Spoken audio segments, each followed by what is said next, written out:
smoking. That's what persons experienced at the Alcohol and Drug Abuse Prevention Program's Clean Air Fair at the Sid Gray Sporting Complex in commemoration of World No Tobacco Day. Over 50 Standard 5 pupils were educated on the effects and dangers of smoking. Along the way, they were also exposed to positive activities like drama, art and sports, which piqued their interest. Yes, I enjoyed myself, and what I liked about the event is that it helped me to understand a little more than what you will hear and learn from on TV. I learned that smoking is very bad for your health, and if you do, you could suffer grave consequences. And I learned that keeping your lungs clean and your body clean can prevent you from getting sick. I learned of the negative effects of smoking to my body and the people around me. Lung cancer, heart disease, bad breath, cavities, blindness. From what I learned today, my lesson is I will never smoke. Even though children are not smoking, they can be affected by tobacco smoke because we have the secondhand smoke. So one of the things we encourage students, even though you may not be able to get someone to stop smoking, if someone is smoking around you, then you need to remove yourself from that area. And I think why it's most important is that because they need to be educated now so that they can make better decisions in the future. So that's what we're hoping to accomplish. That distraction by drugs and drug abuse is really a negative place. So we are hoping that by having these field activities, socializing, that they could see that even if you don't have everything in place at any point in time in your life, you could be stimulated by sports, by studies, and it's critical that young people have a solid foundation as they change gears in life. World No Tobacco Day is recognized on May 31st by entities such as the World Health Organization and the Division of Health, Wellness and Social Protection. This year's theme is Plant Food, Not Tobacco. I'm Amadara Mills for Let's Talk Tobago. The Department of Culture is ready to go for this year's Tobago Heritage Festival. Take a look at one of several training sessions organized by the department as they prepare for the festival. Now, there's a lot of rain, and we can take that as a sign of showers and blessings from our ancestors as we're about to usher in that wonderful 2-week period that highlights Tobago's rich cultural ancestry and traditions, known to many as the Tobago Heritage Festival.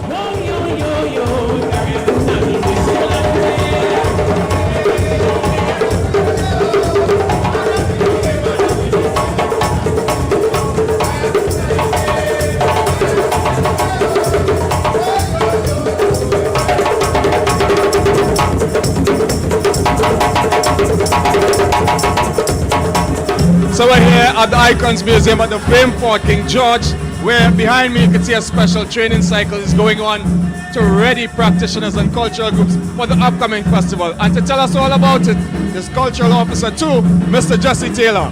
Yeah, it's ready, set, and you better go.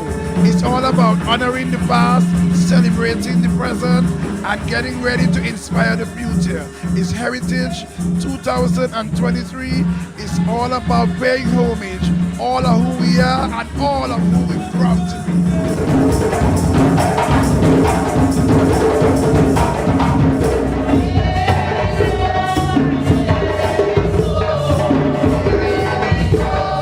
As the elder ones move on, or the voices were not so strong. They taught us the traditional dances. So as they taught us the traditional dances, they taught us the songs as well. And so we realized that the songs goes with the dances and the drumming. And there was no one pulling those chants because those people they didn't have the voice for it anymore. So I decided that, okay, I'm going to pick it up. And from then till now, I'm still doing it.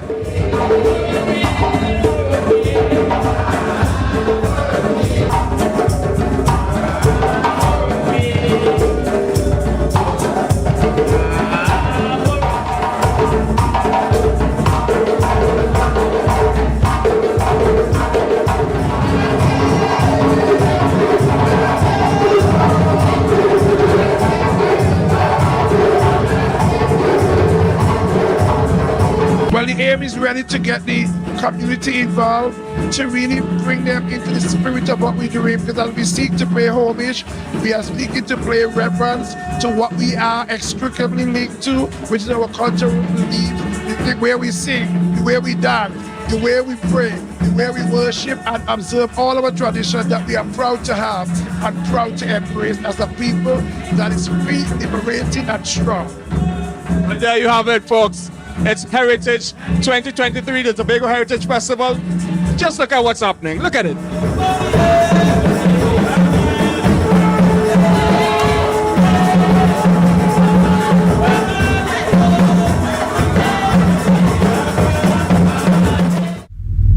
Afro music is big on the international and local scenes, and with that, African films are growing in popularity. Now we have the story about a local film festival that's connecting T&T with its African roots. Here's the story.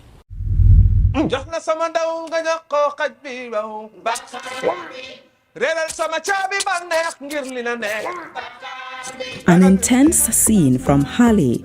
This Senegalese feature film by director Moussa Sen Absa opened the Tobago leg of Africa Film Trinidad and Tobago, AFTT. Scores of people enjoyed the motion picture and applauded the introduction of this kind of film festival in the Tobago space.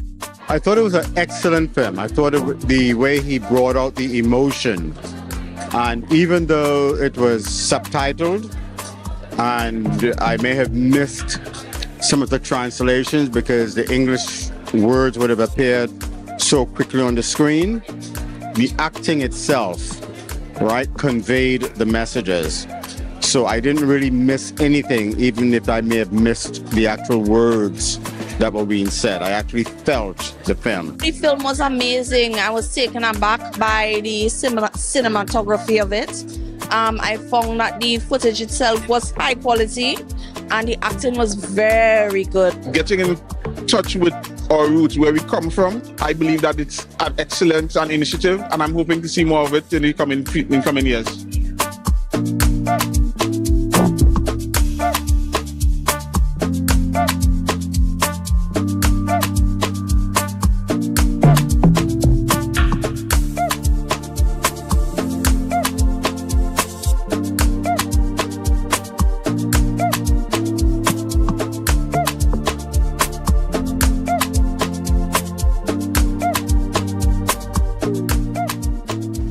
Big impetus behind it was to see how can we help to develop our own Caribbean film industry by tapping into some of the resources, the inspiration, some of the images that we see, some of the modes and models of filmmaking that would take place in the African continent. So it is not necessarily about let's copy what Africa is doing, but let's see what they're doing and see how it can help us in our own journey towards telling our own stories in film. Shell Trinidad and Tobago Limited was the major sponsor for the first ever Tobago leg of AFTT. The Division of Tourism, Culture, Antiquities and Transportation has endorsed this event.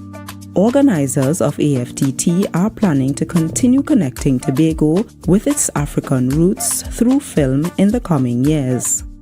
I'm Amadara Mills for Let's Talk Tobago.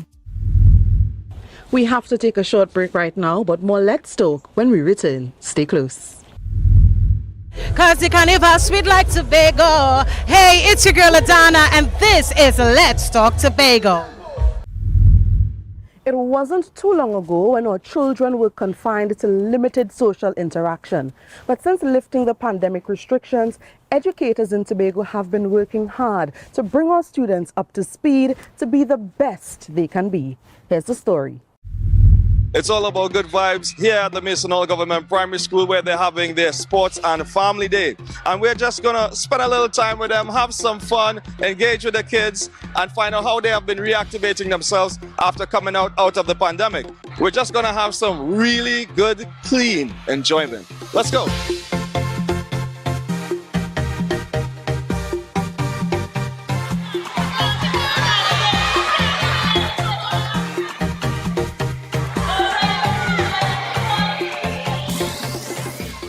We are social beings, and the pandemic, things that we took for granted, especially like socializing, the pandemic put that on the back burner for us. We could work together as a team, and we're going to use that to help children focus and concentrate on the academics and help children find their ability and potential. We want to use this sports day for that, and not only for that, parents and bonding with family. We are trying to pull the family closer on board with us so that we create and foster well-rounded students.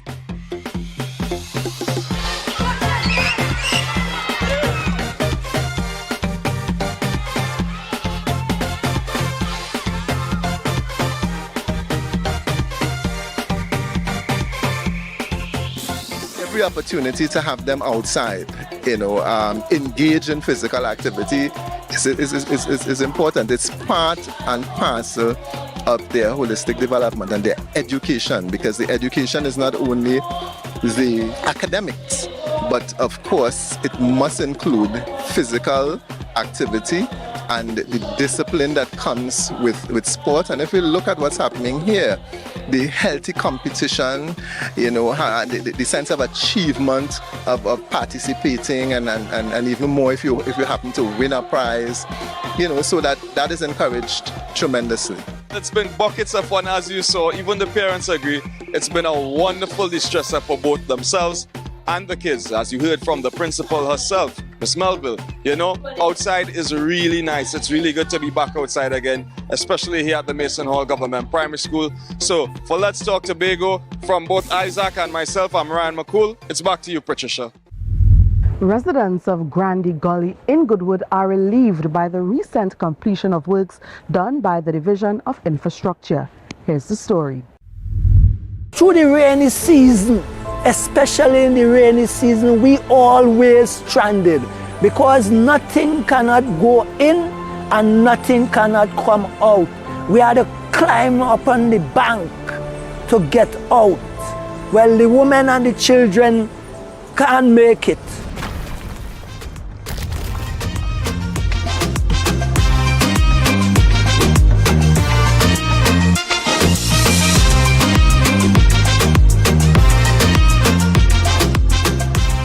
Right now we are working in the Granby Gully area in Goodwood. We are doing some retaining walls, box drains, gabion baskets to facilitate the amount of water that does come down in this area right on my side here. Today we casting the first 40 feet by 8 feet tall. The full length of the wall is 175 feet. We also have the baskets to do, which is 200 feet. It have a crossing to do, which is 45 feet in length and to the 24 feet in width as well, to facilitate the crossing for the bridge. I've been living in this community for approximately about 40 odd years. This area was very, very, very difficult to get in and to get out. And I get to a point that I get fed up because, I tell my family, let me get out from here because this is not what we really need to make us happy, I feel good helping out the villagers, because you need to go home, and in disaster you would like to be home safely with your family. So I believe that the box culvert and the bridge will do a good for the villagers in here in time to come. And I hope and I pray, because I always on my knees, and when I am on my knees, things just happen. We need the fire truck to come in, the ambulance. You never know. Sometimes when we come with load and things, we need vehicles to take us where we are going. And it's important that the government, the infrastructure, could see that we are comfortable in the village of Granby Gully in Goodwood.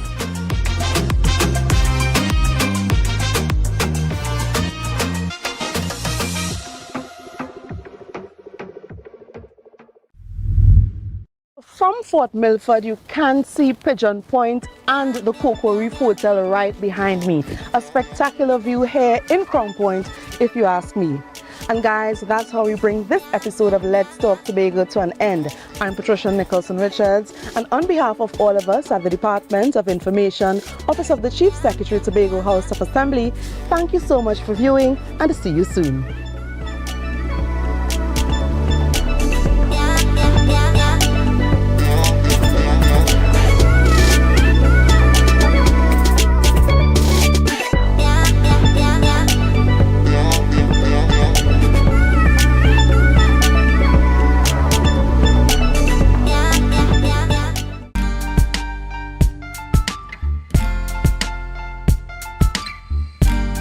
Put a smile on your face when you're moving from place to place. Good morning, good morning, morning, good morning, morning.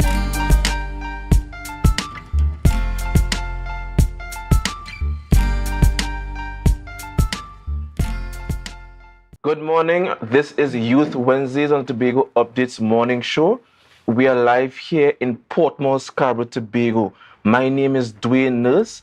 And, it's a pleasure to have you guys here watching, viewing us this morning, or ardent viewers. Those are listening on the viewing platforms, MNE TV, YouTube, Facebook, Guile, Smash Radio, and all over the globe. Welcome, good morning. I'm joined with Luke Trim. Good morning, viewers. And for those of you joining as we take your morning meditation, and even those listening to us tuning in on the radio, thank you so much for choosing Tobago Updates to start your morning on the right note. Once again, I am Luke Trim, and I'm also joined by Kaylee Lewis. Good morning, Dwayne. Good morning, Luke. And good morning, Tobago. It's a very beautiful Wednesday morning. It is. And there's so much that has been happening over the past couple days. So much to discuss, so much to dissect, so much information, Correct. Yeah. Right, guys, you might have noticed that I did not get the memo this morning.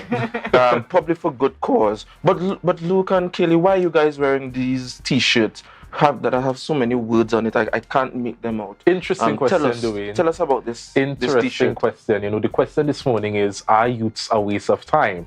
And, we have to ask that question, and we need our viewers to help us answer that question. So, viewers, at this moment, we're going to take a walk down memory lane when Kaylee and I were bantering about a certain topic before we brought on Senator the Honorable Lawrence Hislop when we were discussing AudioGate. So, let's take a listen to that video.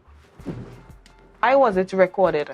Was it the secretary, the person who was taking notes at the meeting? Sometimes the secretary, they record the meeting for the purpose of the minutes. Was that the reason why the meeting was recorded? All of that, Katie, all of that is so many reasons. Like, why was it recorded? Who recorded it?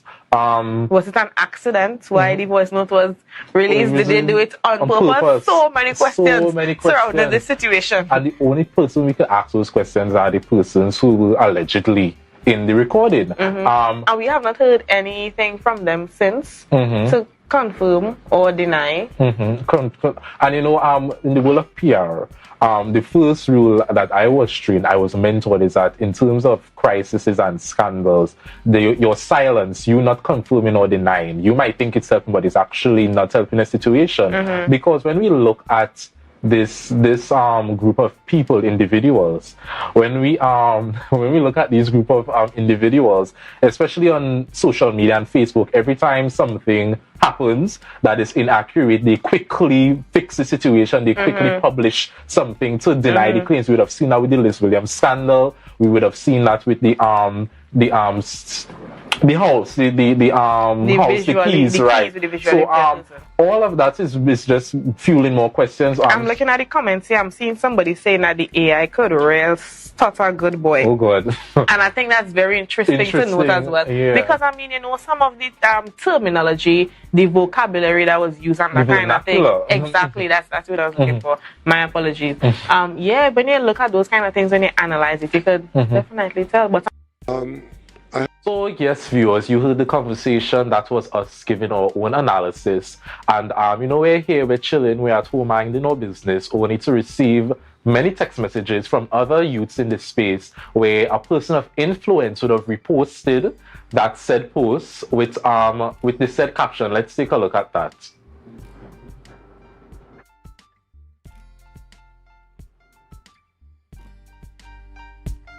So focusing on the wrong things. They should be dissecting what was said, the context in which it was said, implications of good governance, accountability, and transparency. Waste of time journalists, we will refer to as a set of waste of time journalists. We will refer to also as singing for or supper now, and integrity in tatters. So a lot of people would have sent us this screenshot. They were really confused as to why this person of influence would have used those colorful words. Kaylee, what are your thoughts? Because I remember during the 2020 when you were getting into politics, especially with the women in politics discussion, this person of influence would have been a huge inspiration to you, Kaylee. What are your thoughts on that? Most definitely. You know, Luke, when I saw it on Saturday when we were receiving all of the messages, I was very hurt. I was very, very disappointed, and I was heartbroken because I could not believe that somebody I looked up to, somebody who I saw, well, I wouldn't say as a role model, but you know, somebody who has a very heavy influence in my life and in the lives of a lot of young Tobagonians, young female Tobagonians specifically. I was very, very disappointed that something like that would be said about both you and I as journalists, young persons. You know, we're upcoming. We need all the inspiration we can get. Correct. Being very honest, Luke and Dwayne, the first part of the comments, I was okay with it. If you want to say that we should be focusing on the content as opposed to who is speaking, I could deal with that. I understand that because we can't take constructive criticism. Yeah, we can. We deal with it all the time. We can't take it. But the last part, when the person referred to us as waste of time journalists, that's I can't agree with that at all. So as you can see this morning, we have our t-shirts. Hashtag. The t-shirts were designed by the youths themselves, and they were freely sponsored by personalized gifts. You all should check them out on Instagram. We'll plug their information in. Our jerseys were sponsored, and a lot of young people would have came. They were ready to rally with us because the thing is, as an adult, as a person of influence, of all the ways you can disseminate or express how dissatisfied you are with what was or was not said in the recording of Kaylee and I speaking, you could have, said it in different ways, but instead you chose to relegate us instead to a subclass of human existence that is a waste of time. And now, viewers, imagine you as a parent, you as an aunt or uncle, you have a little child who is striving in their purpose, striving in their passion. How will you feel if someone was to call them a waste of time footballer or a waste of time netballer or a waste of time athlete? It is very discouraging. To say I am hurt, that's a strong word. I don't feel hurt, but what I am is very disappointed. I'm highly disappointed. This is somebody who has responsibility for my area in the East. I can't tell when last I saw. I don't think I've ever seen her since they have been in power, and to see the correspondence, the one time I'm actually to see her is when she's referring to me and my colleague as a waste of time journalist. It is telling. It is. What is worse than that is the response to it. I mean, okay, we were upset you were made aware because viewers, if you could see, this post was made since the 24th or the 25th of May. So we had no idea. So you've had it there for quite some time, and it's only when people made you aware of it, you just deleted the post, and that was it. And that was it. But we need to say thank you to the youths. Exactly. Thank you for making us aware. Making us aware. Thank you for signing up with. I think TYC president would have issued something. Let's take a look at that. We want to say a huge thanks to all the youth leaders, the youths in the space that would have came up. They would have comforted us. They would have let us know that they stand with us. They would have let us know they are dissatisfied with what the person of influence would have said. So this is from TYC President Mr. Darian Mitchell. He would have done a little release on our behalf, and it was really well written. We really commend him for that. Yeah, so that's our portion with this waste of time. Us being your favorite waste of time TV host, your favorite waste of time journalist. And I want to say thank you also to the members of the party that she represents that would have reached out to us, that were respectful enough to reach out to us and say, hey, I understand what's going on. And they would have taken the stance that I would have expected from her. Someone I would have held to a high regard. I would have said, listen, if you want to have a sit-down conversation where we can speak about governance, we could speak about the issues that the person of influence would have said we did not raise, I'm open to that. So to the members of the party, thank you for leveling with us. We really appreciate it. We're going to keep grinding. We're going to keep doing our thing. But to that person of influence, I am very disappointed. I view you as a person of standards. But in this space, we are coming to see that not everybody is as they seem. But I understand her. I understand she probably took a note from the executive council that likes to use public funds to spread propaganda, but sadly we are not of that ministry. So I'm sorry for a conversation. I have to apologize to the person of influence. I'm sorry if our conversation didn't serve your political interests, but at the end of the day, we're just here to be your TV host and spread good vibes.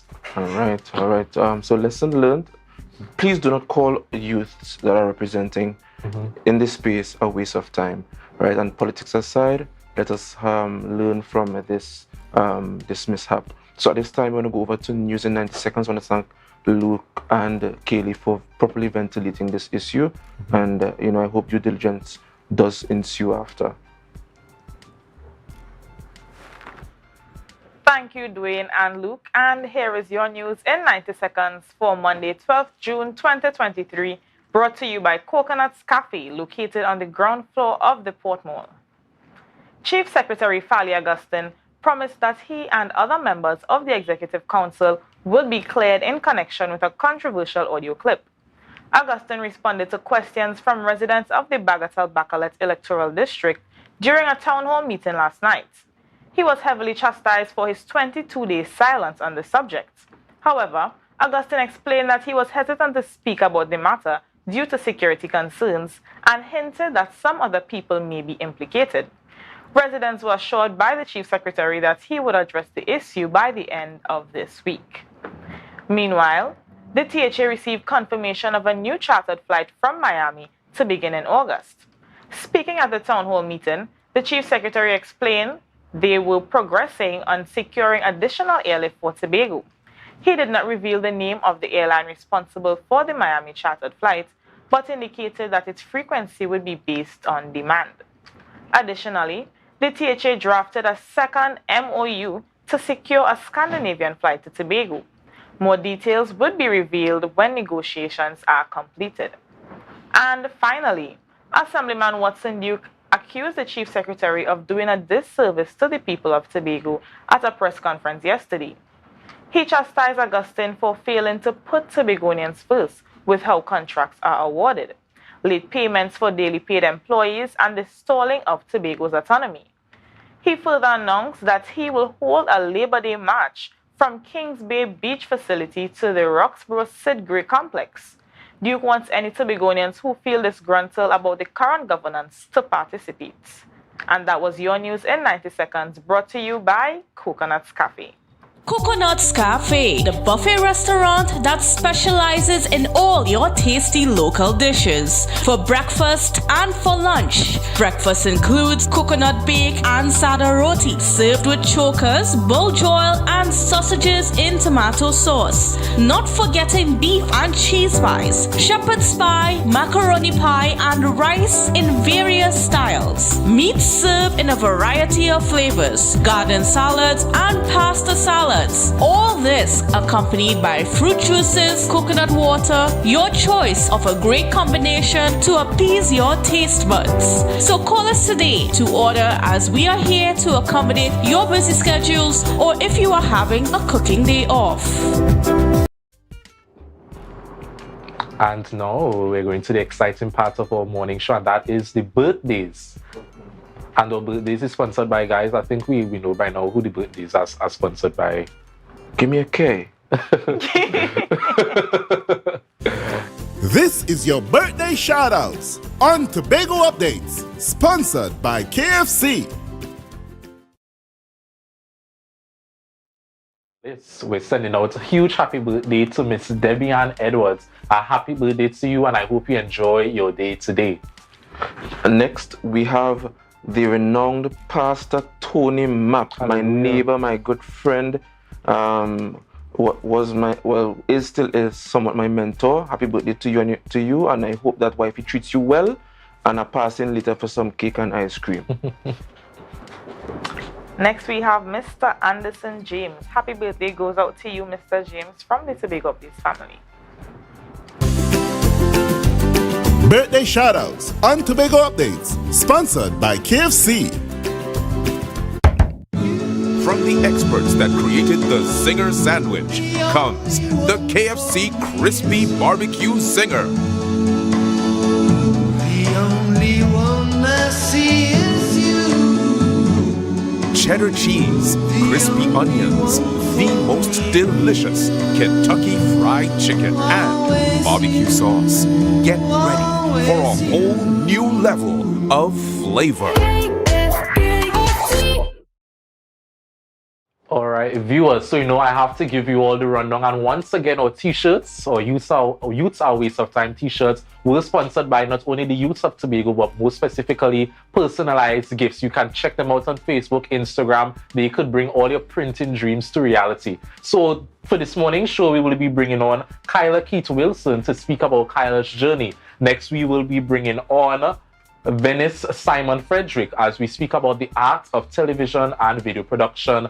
And last but not least, we'll be taking a trip under the sea as we bring on Mr. Keyshawn Julian to speak about the Under the Sea rendition that would have been circulating and getting a lot of praises on social media. So viewers, we have a really fun-packed, a really exciting and a really smooth interview lineup today. So stay tuned. Remember to share the live, share the live, share the live. We're going to head over to Tobago in Focus.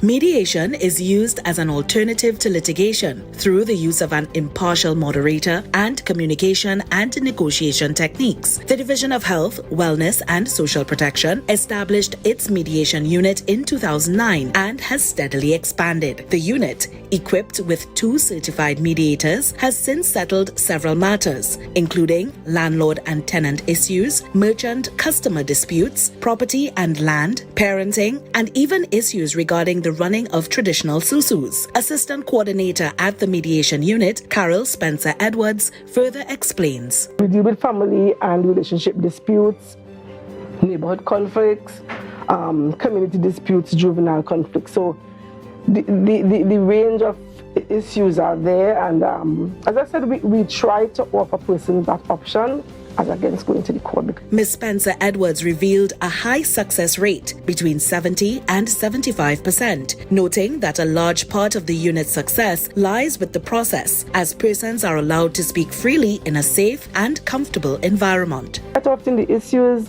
that they deal with or that they're dealing with is not out of the ballpark. It's just that maybe sometimes not able to sit and express themselves. And sometimes you need somebody there to say, here's what, let's start with, or hold up, give her a minute, or hold up, give him a minute. The recent addition of a therapeutic counseling unit, manned by 8 counselors, has further expanded services, including a crisis hotline, parenting workshop, grief counseling, life skill coaching, marriage counseling, and learning enrichment programs. Services can be accessed through its walk-in services or by referral.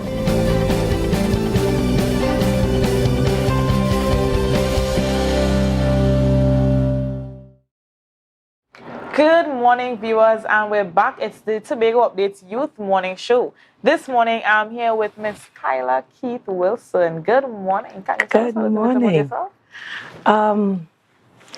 Kyla Keith Wilson, wife, mother of 1, employed at the Division of Infrastructure, avid netballer, alumni of Scarborough Sec. I'm not sure what else you need to know. Well, I know about the Scarborough Sec part. Yes.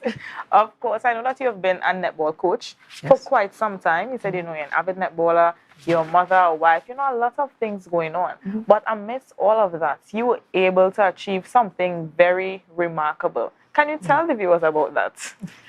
Well, I took on the journey of wanting better development for Tobago in sport and, netball, my passion in specific, netball, basketball. And I would have, over the COVID period, taken on a lot of courses offered by TTOC. And because of that progression, TTOC was then just signing me up. Okay, Kyla, I needed to do this, I needed to do that. And it eventually landed me a scholarship from TTOC to attend Canada Sporting Association to complete my certification as a classical training coach. Okay, a classical training coach. So can you tell us what it is? Tell us about the course that you would have done as well, some of the things that the course would have entailed. The course was very intense. We started off online. The first phase, 2 phases, started off online for a couple months. Well, it was very intense. And the second phase allowed me to go to Montreal, Canada, to complete the final phase. 10 countries in participation, Bhutan, Jamaica, Barbados, Uganda, Tanzania, Kenya, just to name a few. I was the only selectee from Trinidad and Tobago to be awarded. And when I say the experience was remarkable.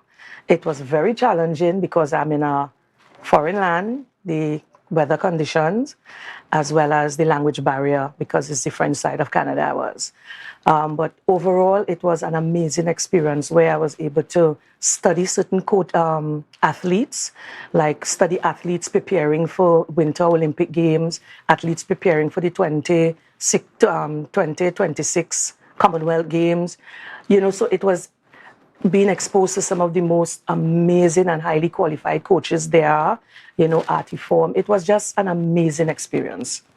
Okay, and you spoke a little bit about being there with persons from different countries. You're the only person from Trinidad and Tobago. Yes. So what was your experience like networking? Are there persons that you're still in contact with? Oh, yes. Because, you're netball coach, so you're trying to open up opportunities for your students. So tell us a little bit about that.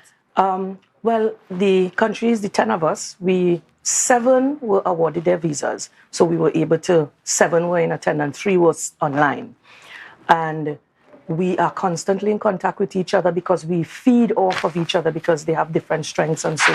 And I did not go as a netball coach. I went as a coach, certified, so I could coach anything, but I zeroed in on basketball, netball, right? Because that is my field, but it's generalized coaching. I could go into any discipline and then narrow in onto the discipline in specific, what is needed for the discipline. Okay, and I think that's very remarkable. You said also that you would have learned different things, like, training persons for winter sports and that kind of thing. What are some of the other things that you would have learned that you think would be important for Tobagonian athletes specifically? Planning, not just thinking. We need to come out of the mindset of preparing an athlete for next 6 months or next year. We need to understand, in order to have proper athletes and have longevity in athletes, you have to have proper planning. You can't plan 1 year at a time. You have to have, you go out there, talent identification, and you say, okay, this is the group that we are going to work on, and we're preparing them for this for the next 4 or 5 years. We really need to get away from that short-term planning in Trinidad and Tobago. We need more coaches qualified and understand what is needed for long-term athlete development. Yeah. Okay, and I can say for certain that you have a wealth of knowledge that can definitely be shared within the Tobago space, most definitely. And I also know when I went to school, the persons in my age group who would have been under your guidance were persons like Phoebe and Kalia and yes, of course, Joel as well. Yes. And I remember that they would have been going on trips. I think they went to Florida or something sometime. Florida, Jamaica. 2 of them got scholarships, Ayana and Demisha, out of that group. They are now back and coaching in my academy, Nicker's Netball Academy. So wonderful. You've definitely been doing the work before, and then now you have the training and the certification, so you can do even better. So you have, you said Nicker's Training Academy. Tell us a little bit about that. On our return from Jamaica in 2018, a fire, a passion, it's like, Kyla, you need to take this to the next level. After seeing what Jamaica do, we say no, came back, did the homework, saved all the money, bought all the equipment, and created an academy for development. My passion is development, the young ones. So it's preparing them when they get to a certain level, hand them over to the more elite coaches. That was the idea, not knowing myself, saying, you know what, I could get them to a certain point doing it. Have more coaches certified, come on board, and we understand what is needed. And that Nickers Netball Academy, I have zero regrets because I have over 30, 40 girls on rotation in the camp at any time. From that, we were able to produce the last 6 national players that just came back from the national under 16. We have 3 on the national under 18 preparing for Commonwealth in August. So Nickers is doing its thing, right? Slow, steady, but Nickers Netball Academy doing its thing, and I'm really proud of the progress it's making so far. Okay, wonderful. I think it's I mean, I'm sitting here and I'm very mind blown because it's very, very commendable what you have been doing, what you continue to do. And in terms of what the THA or the government in general is doing for young persons in sports in Trinidad and Tobago, do you think enough is being done? Do you think more can be done? If you think more can be done, you could probably give some suggestions. There's always room for improvement. There's always room for improvement. More can be done, yes. We need to understand what is needed. And as I said, that is planning, that long-term planning, not just thinking short-term, not just saying, oh, it have a competition coming up in August. Get the girls ready from January. No. We have to we know what is happening because the world know the calendar of events that is happening. And in order to properly prepare an athlete, you must have that planning. So if it is that the powers that be understand this, put the right people in place, the right mindset, provide the right training, I am certain there would be a turnaround in the amount of athletes we are able to produce going forward. We should be able to get better and more athletes. And I think that's something that we definitely need within the Trinidad and the Tobago space. Yes, most definitely. Definitely. I mean, we have support for the athletes, but sometimes on the ground, you hear persons saying that, we could use a little bit more. Yes. And of course, the question and the comment is always money, finances. Yes, you have to get the money, you have to get the finance. You can't talk development and not talk finances because you need to provide them with the right equipment, the right space to train, the right qualified people to train them as well, right? Because we gone are the days of just training athletes based on how you were trained. The person must understand it's a holistic development of the individual to get them to that next level and have them ranked among the best that there is out there. Okay. And in terms of diet and that kind of thing, it's something that I've always been curious about. I mean, it's definitely, the onus is definitely on the athlete to stick to whatever diet. It's on the team. It's on the team. On the team. Whoever the team is. And everybody has to look out for each other. Yes, it's on the team. From the coaches, the technical staff, everybody go right back. It must be, everybody must be on the same page to understand what is needed. That is where training comes in. Okay. That is training for the coaches, training for the manager, training for the athlete, understanding a complete holistic development that is needed to take the athlete to the next level. The athlete is then your final product. And I think even the parents as well, because you have to have that support from the parents. Team. How has that experience been? Because if it is you want something, the athlete wants something, but the parent wants something different. Have you had any experiences, like any challenges in that regard? Thank God, no. I have very supportive parents, almost all of the parents, and I always express thank you to them, thank you for entrusting me with your child, with your daughter. And thank God I have athletes, the parents are very supportive, very, very supportive. They would drop the child and turn their back and go. I said, go, yeah, we covered. Just thank God. So that, as I said, complete team meaning players, athlete, technical staff, everybody on board. Yeah. Okay, wonderful. Definitely. Great to have you here. You're very, very inspiring. And speaking of inspiring, can you tell us some of the persons who would have been influential in your netball journey? Because they say they started netball since you were at Scarborough Sec. Yeah. And now you're a netball coach. So tell us about that. Persons that I really have to pay respect to. Persons like Ruthlyn Antwine, who started off who started off my as my PE teacher, signing our consent form when it is they had a work to rule and we want to play the netball. Miss Antoine said, okay, go ahead, sign. Martha Archer, without a doubt. Charmin Archer, the Archer sisters, without a doubt. My mother, my father, they are, and my family, very, very supportive persons in my life. Like, I could not have done most of what I've done without them. Yeah. Okay. Well, thank you so much for chatting with us this morning. As I said, you're very, very inspiring. Congratulations, and continue to keep up the good work. You've been doing good work. I think everybody knows that. And now that you're certified, you're going to continue to do excellent work. So congratulations, and just keep it up. Thank you very much. Okay, viewers, so we have a lot more in store for you. Up next, we have Miss Bernice Simon of USC. She's going to talk to us a little bit about media. Hi, good morning, Miss Bernice Simon Frederick. So just remember to share the live, share the live, share the live, and we'll be right back.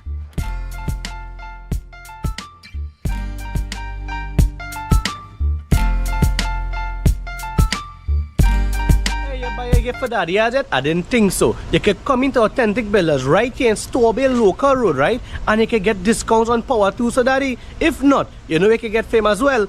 Right behind me there is blocks. You can buy some blocks to finish the house, or tunnel steel, lumber, even roofing as well. So we are announcing our Grandfather's Day sale. And to crown it off, the crowning moment will be Friday the 16th and Saturday the 17th, where you can come in store, get free giveaways, and on Friday is breakfast given out. Saturday is lunches sharing out. So you hear the scene right here in Bonaccord, Tobago, and send in your quotation to 272-1990 for your free WhatsApp quotation. It's that simple. So guys, come on down right here at Tobago Local Road in Canaan to come and get your best prices. Not to mention, don't forget, you have to come down here Friday the 16th and Saturday the 17th, where you're getting giveaways and all different things will be happening right here for Daddy in Tobago. Later.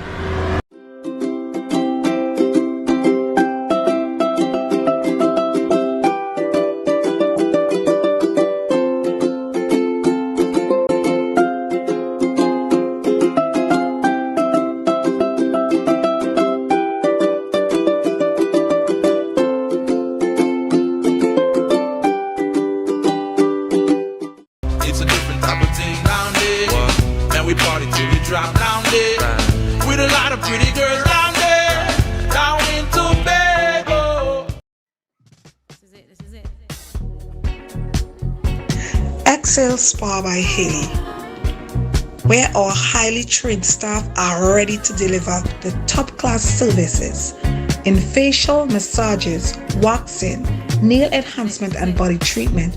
We are ideally located at Coco Avenue, Switzerland, Tobago. You can find us on Instagram, Facebook, TripAdvisor, or you can call us on 730-0149. Excel Spa by Haley. Relax, renew, and rejuvenate.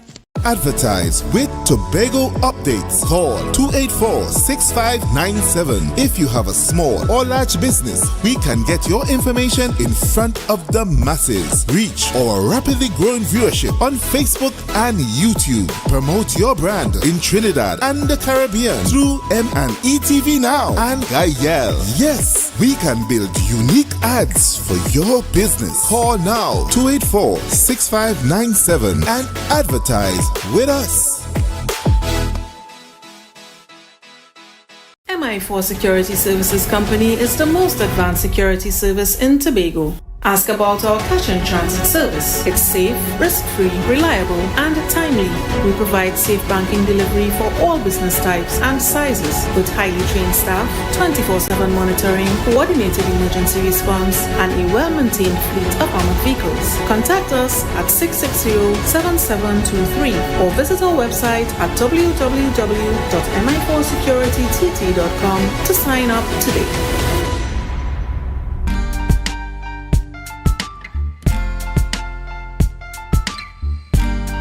Put a smile on your face when you're moving from place to place. Good morning and welcome to Youth Wednesdays on the Tobago Updates Morning Show. We are live here in Portmore, Scarborough. right? This morning, if perhaps you might have coincidentally touch this this recording or this live, welcome to Youth Wednesdays. We are live here, and this morning we're going to be discussing the art of television and video production, brought on by the University of the Southern Caribbean in Trinidad and Tobago. For joining us with this discussion is Mistress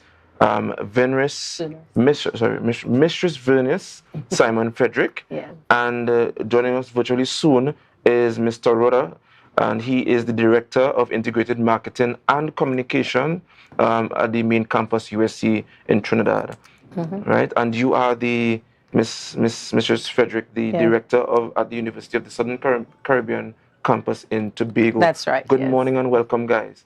Good morning. Good morning. Thanks for having us on. Good morning to all your viewers. Good morning, Josh. How is Trinidad? Good. A little rain, but we're doing good. All right. So just tell us quickly about what you do at the main campus in Tobago. All right. So Josh is at the main campus in Trinidad. I am at the Tobago campus, and I serve as the campus director. Right. The University of the Southern Caribbean is an Adventist-run institution. We have 6 extension campuses, and I have the fortunate pleasure of being the one in Tobago, leading the one in Tobago. Congratulations. Yes. And Mr. Rhoda, what do you do at the main campus in Trinidad? Sure. So I actually head the marketing communication department at the university. So of course that includes main campus, but not only main campus, that we support Tobago on all our extension campuses throughout. So we're responsible for media production, graphic design, printing services, social media management, all the public facing elements as it relates to USC. That's my responsibility and role here at this institution. Yeah. All right. Thank you so much. I want to delve right into it. Why is this new course important? And the course is the title of the course is The Art of Television and Video Production. Why is this important at this time?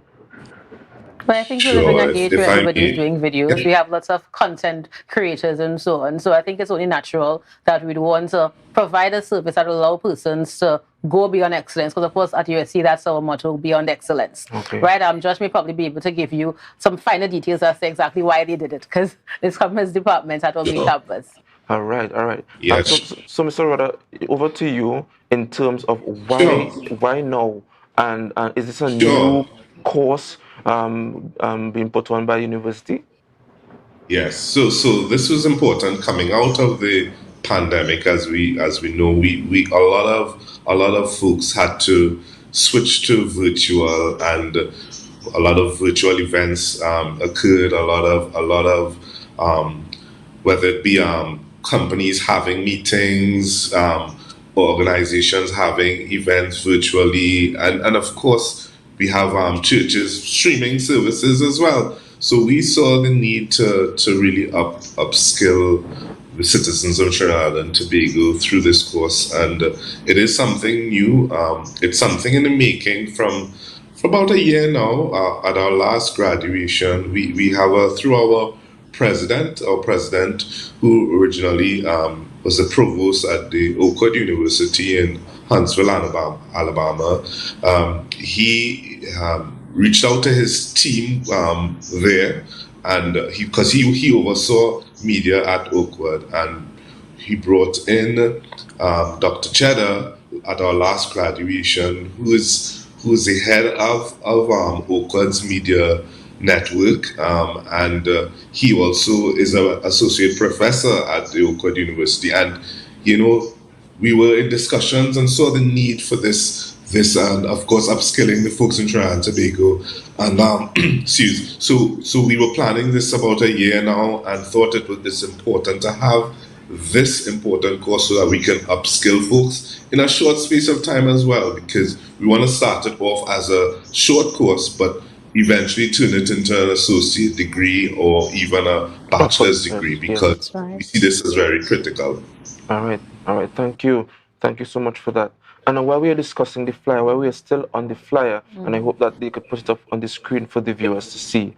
I can't help but notice that you mentioned the instructor, Miss Doctor. Dr. Dwayne Cheddar. He has to be a Dwayne. He has to be a Dwayne. Dr. Really? Dwayne. Is it Dwayne that's why we brought him?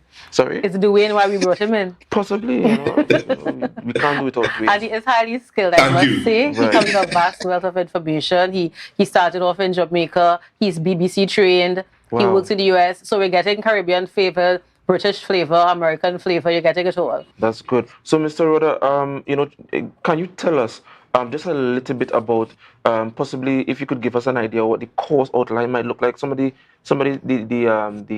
target courses or topics that would entail this new course, if at all. Sure. So we'll be touching script writing. We'll be touching lighting.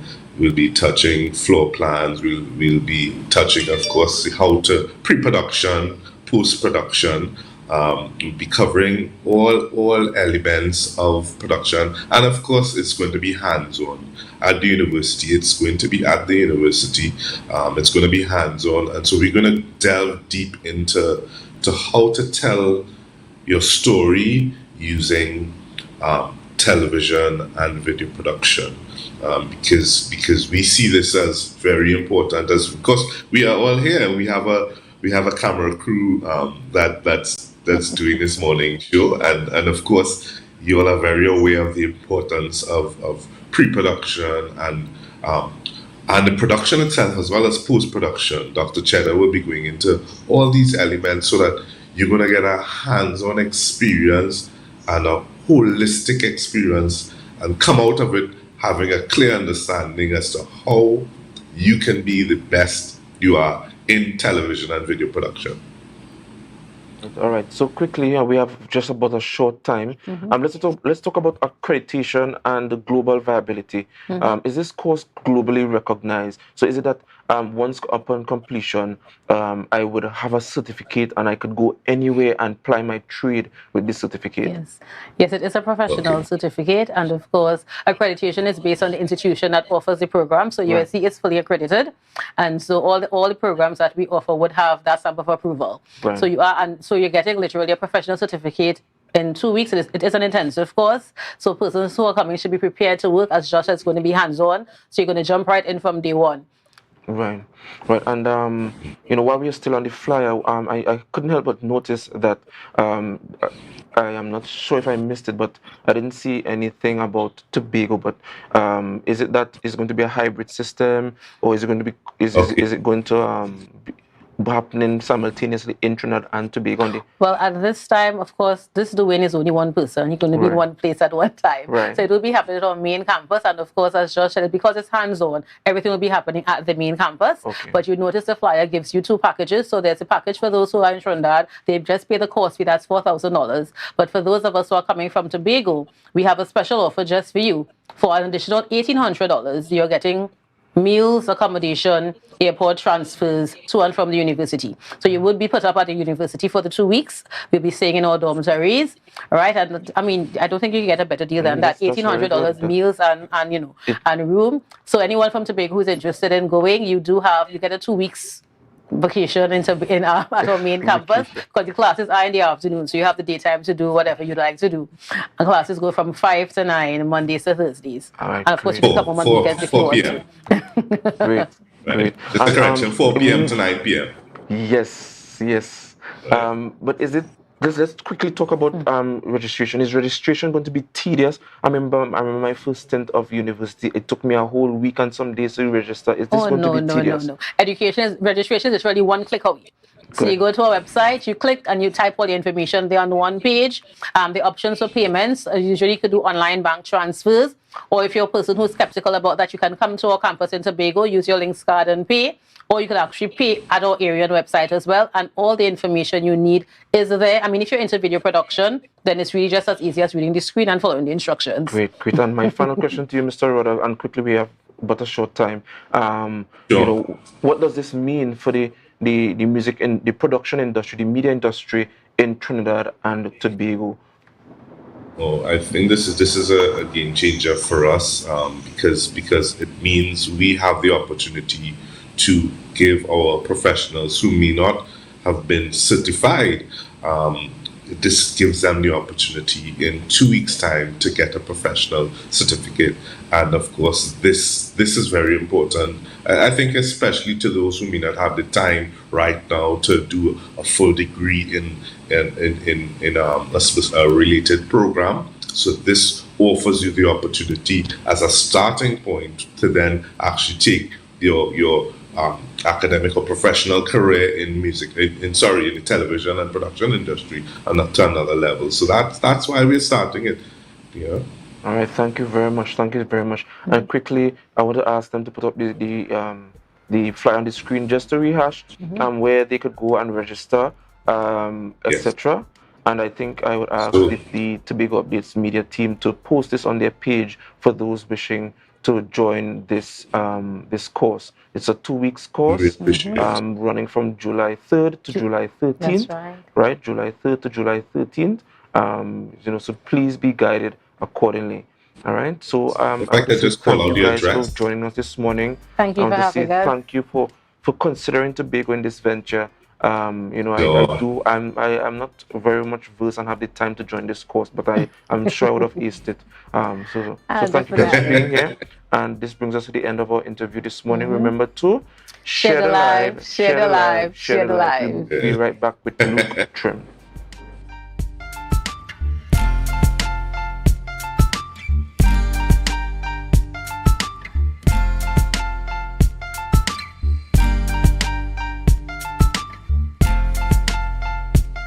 You buy a gift for that, yeah? I didn't think so. You could come into Authentic Builders right here in Tobago local road, right? And you can get discounts on power tools, so daddy. If not, you know you can get fame as well. Right behind me there is blocks. You can buy some blocks to finish the house, or tunnel steel, lumber, even roofing as well. So we are announcing our Grandfather's Day sale. And to crown it off, the crowning moment will be Friday the 16th and Saturday the 17th, where you can come in store, get free giveaways, and on Friday is breakfast given out. Saturday is lunches sharing out. So you hear the scene right here in Bonaccord, Tobago, and send in your quotation to 272-1990 for your free WhatsApp quotation. It's that simple. So guys, come on down right here at Tobago Local Road in Canaan to come and get your best prices. Not to mention, don't forget, you have to come down here Friday the 16th and Saturday the 17th, where you're getting giveaways and all different things will be happening right here for Daddy in Tobago later.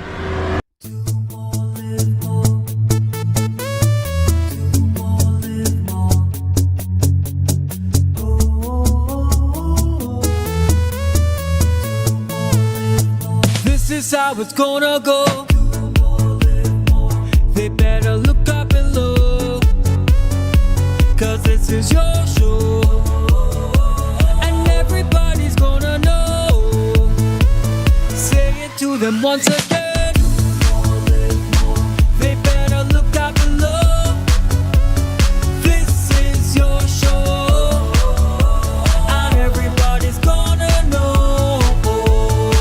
That's how it's gonna go. They better look up below, 'cause this is your show.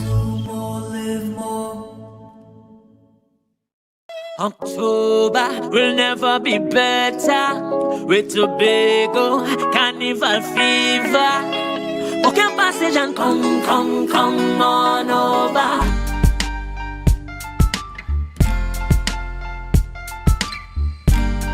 Put a smile on your face when you're moving from place to place. Good morning, good morning, morning, good morning, morning.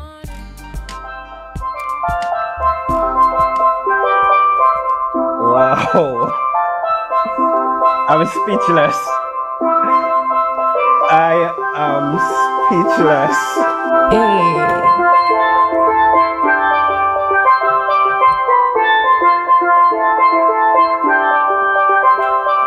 I've never sang with the steel pans until I did on this song for the film, so it was really exciting, but it's such a beautiful instrument. Keyshawn, first of all, that was a really cool version of Under the Sea. Wow. You on the steel pans is amazing. That is such a beautiful instrument, and you killed it, man. I'm really glad that she enjoyed it. Wow, like you know, like doing these stuff online, like sometimes you never know who would see the content, and that has always been my goal, to share my talent, to share the steel pan with the world and give it as much exposure as possible. So like seeing her reaction is just like I'm lost for words to know that you're happy with it. Now, the live-action remake of the Little Mermaid movie kicked off last month, and while the movie had Trini influences inside of the movie, there was also influences out of the movie. Joining us this morning to speak about that same essence is Mr. Keyshawn Julian. A special morning to you, and how are you doing? Good morning, I'm fine, thanks. Right, so Mr. Julian, going on social media, we are seeing you are all over social media with that rendition you have did with Under the Sea, where Halle Bailey, that was the lead actress in the movie, would have reacted to it, and she loved that performance. So tell us, how was the reaction to seeing that the Halle Bailey reacted to your rendition? Right, so first of all, in terms of the entire production of the YouTube series on Glamour Magazine, I had no idea that it was going to be a reaction video. So they reached out to me via email, and they were very vague. And afterwards, when I got on the interview, that was like about a week or 2 weeks later after they initially contacted me, I got the link to the video, and that is when they got the reaction out of me. I was totally lost for words as you saw on the video, and it was really a great feeling to know that the work that I have done online could reach persons like Halle Bailey and that she can enjoy it. Yes, it was really enjoyable, by the way. It was a really enjoyable video. And, you know, being from Trinidad and Tobago, that having that opportunity is something that, you know, you don't really get. It's a once-in-a-lifetime opportunity. And what were the initial reactions from your supporters? Because I think a lot of people were shocked. A lot of people were wondering, wow, this is our wee boy up on the screen. Yes. So what was the reactions from your supporters? So first of all, I knew that they were going to post it in June, but I didn't know exactly when. And as soon as it was posted, maybe an hour after, one of my supporters from Canada actually messaged me and sent me the link, and then I was like, oh, they posted it. But overall, the supporters, my supporters and fans, they were really surprised because I couldn't have spoken on it beforehand because of non-disclosure agreements and stuff like that. But yeah, they were really surprised, and they were really happy for me, and they have really been supportive and been sharing a lot of the videos and articles that have been posted since then. So I'm really grateful for my supporters. All right, Mr. Julian, and the steel pan or national instrument, Halle Bailey, she would have stated that it was the first time she was singing with the instrument as the background backups. And to have the instrument shared on such a large platform, the world is seeing our national instrument. Has that always been your dream to one day share our instrument like that? Yes, indeed. So I started making social media content back in 2010 or 2011. And since then, I have been really consistent. And one of my main goals was always to showcase the national instrument, because I believe that a lot of people always think that the instrument can only play soca, calypso, reggae, but the instrument is much more than that. So I've always tried to show that diversity with the instrument and my talent. And listening to the rendition of the Under the Sea, there was a difference with the way that it was arranged. Explain that to us. Yeah, so my approach to it, I was basically playing the melody, and I was also accompanying myself while playing it. That is not it may seem simple, but it's not the easiest thing to do. But I've spent a lot of time working on my craft. I graduated from the University of the West Indies, St. Augustine campus, where I did a bachelor's in musical arts. So apart from doing stuff online and stuff like that, I've been really working hard on becoming better at my craft. And I mean, if you look at some of the older videos I did, like from 8 years back to the videos now, you can definitely see improvement. All right, Mr. Julian, and you would have mentioned that you've been doing this for a while. So let our viewers know how long you have been playing a national instrument, and what would have been the inspiration for you to get into playing that instrument? So I've been playing the instrument for 17 years now. Wow. I always say that the instrument chose me because I didn't want to play pan at first. It was actually my dad who literally forced me to go in the pan yard, and I would say that after a while, I grew a love for it. I went into it with an open mind, although I didn't want to do it.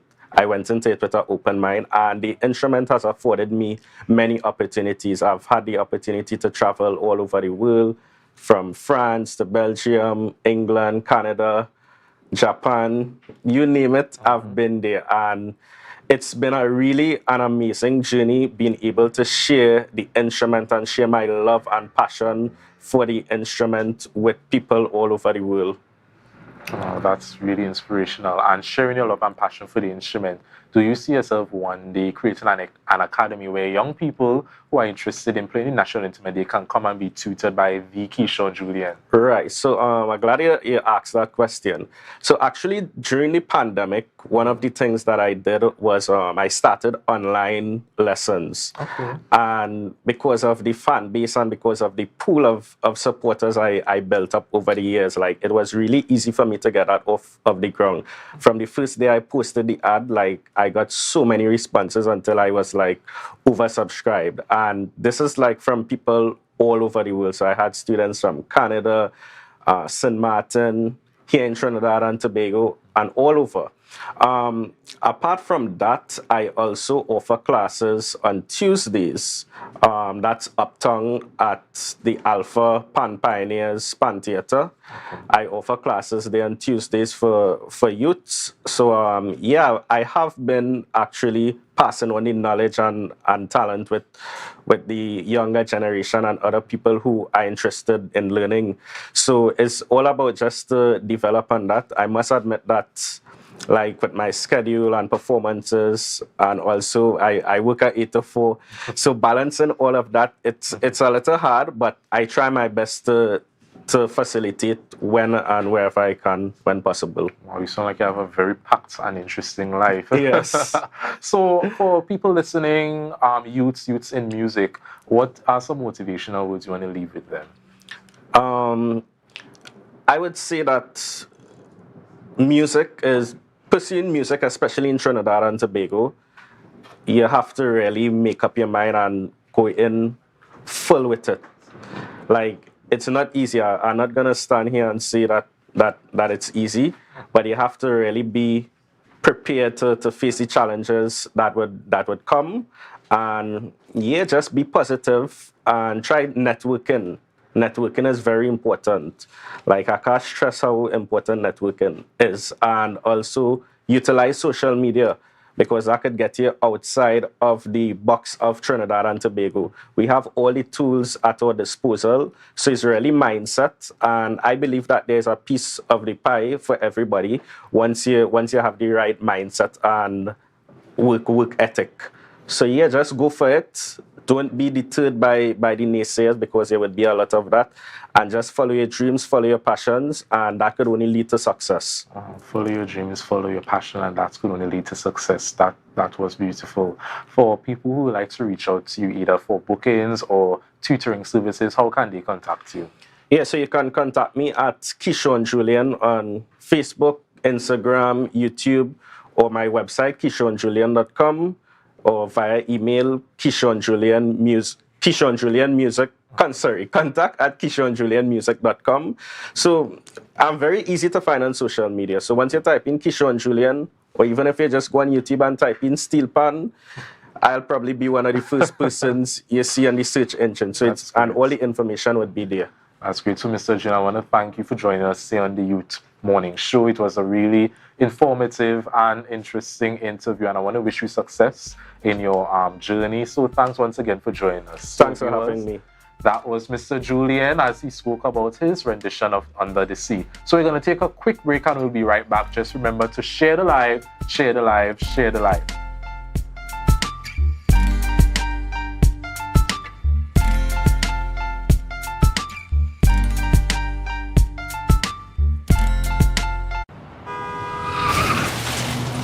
Everybody only worrying. Never ever worry. Don't mind how things looking hard. I tell them never ever worry. If your life can't get damaged bad. I tell them never ever worry. What I'm saying is true. So just consider Tatil is always right here for you. I tell them never ever worry. Don't mind if life make you sad.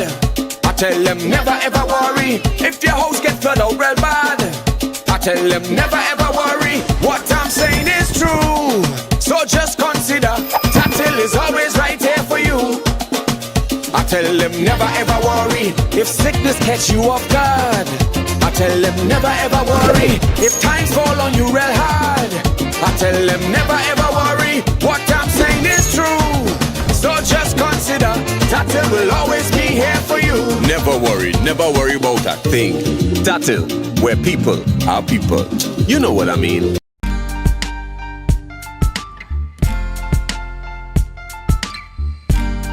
Put a smile on your face when you're moving from place to place. Right, welcome back to Youth Wednesdays on the Tobago Updates Morning Show. And unfortunately, this morning is a wrap for this morning's interview. We had a quite a packed and fun morning this morning, Luke. Yes, it was. It really was an interesting morning. I think our interviews were very motivational. Yes. They were very inspiring. They're very informative. And, as youth leaders too, I really like that Tobago Updates is giving us this platform where we can continue to advocate and show young people that, we're not just youths. We're not just the nowadays picnic, as the old people say. So, to every young person who is viewing the rerun, just remember that your voice matters, your opinion matters, and don't be afraid to fill the silence. Yes, they're going to call you disrespectful, they're going to say that you don't know your place, but pay no mind. That's just the Caribbean indoctrination where as young people we're just supposed to be silent against our elders. But it's always good to be respectful and respectfully get your point across. You don't have to argue, you don't have to do much, just state your case in a respectful manner, and remember to always use your voice, because if you don't use your voice, just like a sheep, dumb and silent, you'll be led to the slaughter. So always speak up. Yes, very good analogy there, Mr. Trim. Very good analogy there. And it's important that youth be given the space to be themselves. Right? I think we are quite capable of ventilating issues, and we are entitled to our opinions. Right? And, it's important that we will be respected in that regard. And, whether it be older adult or younger adult, we are all adults in this room. Amen. And, should you feel the need to be out of place, we are not afraid to help you back in that place, to put you back in that place. And print jerseys. Yes. Are you looking for civil disobedience? So we want to thank you guys for joining us this morning. We want to go over to GMT with Candice Jackson, where she has a fun and packed interview for you guys this morning. So we want to remember to share the live, share the live, share the live. We're going to head over to Tobago.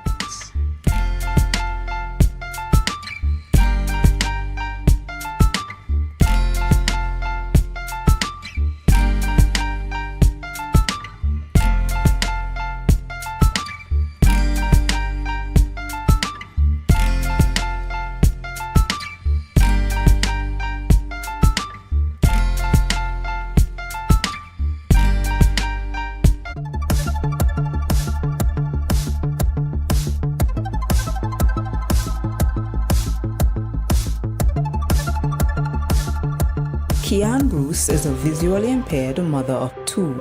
She's overwhelmed with joy and gratitude now that she has a home to call her own, thanks to the Division of Settlements, Public Utilities and Rural Development Social Housing Initiative. Home ownership made equal. Home. I feel blessed. Blessed. I'm having a lot of mixed emotions, but it's a wonderful thing to, to have a place to call home. I feel very happy since we come out of the situation that we used to be in, and that we can live a happy and a comfortable life. To the occupiers, you will have a top quality and lightweight steel structure. It is low cost to purchase. In fact, we estimated that one home, we don't want any of these homes in the social program to go beyond $450,000. This one came in under $400,000. This structure is seen here. The foundation took 3 days to complete, and the house itself took 18 days to complete. 21 days in total, and we had a completed home.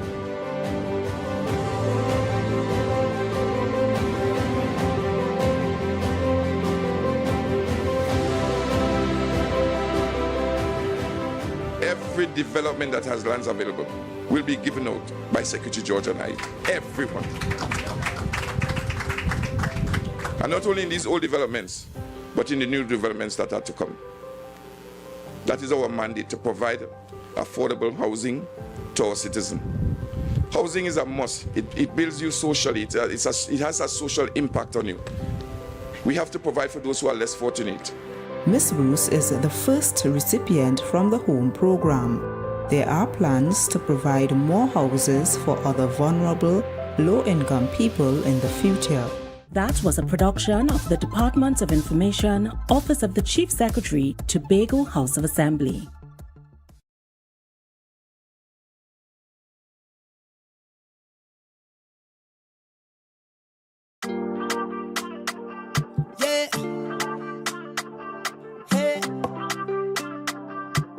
Tobago updates. Good morning, Tobago. Wake up with Candace and Denicia. Let's go. It's a brand new morning. Rise up to a brand new dawning. As the passion start to rise, the energy fill the skies. I say thanks for favor to wake up and hear me neighbor. 60,000 people strong. And the vibes is never wrong. We are beauty, we are power. We are people in the sun. Welcome to Good Morning Tobago on Tobago Updates, your source for current affairs in Tobago, Trinidad, and the region. With the perfect conversations to complement your morning routine, I am Candace Jackson, and let's get started with the news in 90 seconds. Chief Secretary Fali Augustine promised that he and other members of the Executive Council would be cleared in connection with a controversial audio clip. Augustine responded to questions from residents in the Bagatelle-Bacolet electoral district during a town hall meeting last night. He was heavily chastised for his 22-day silence on the subject.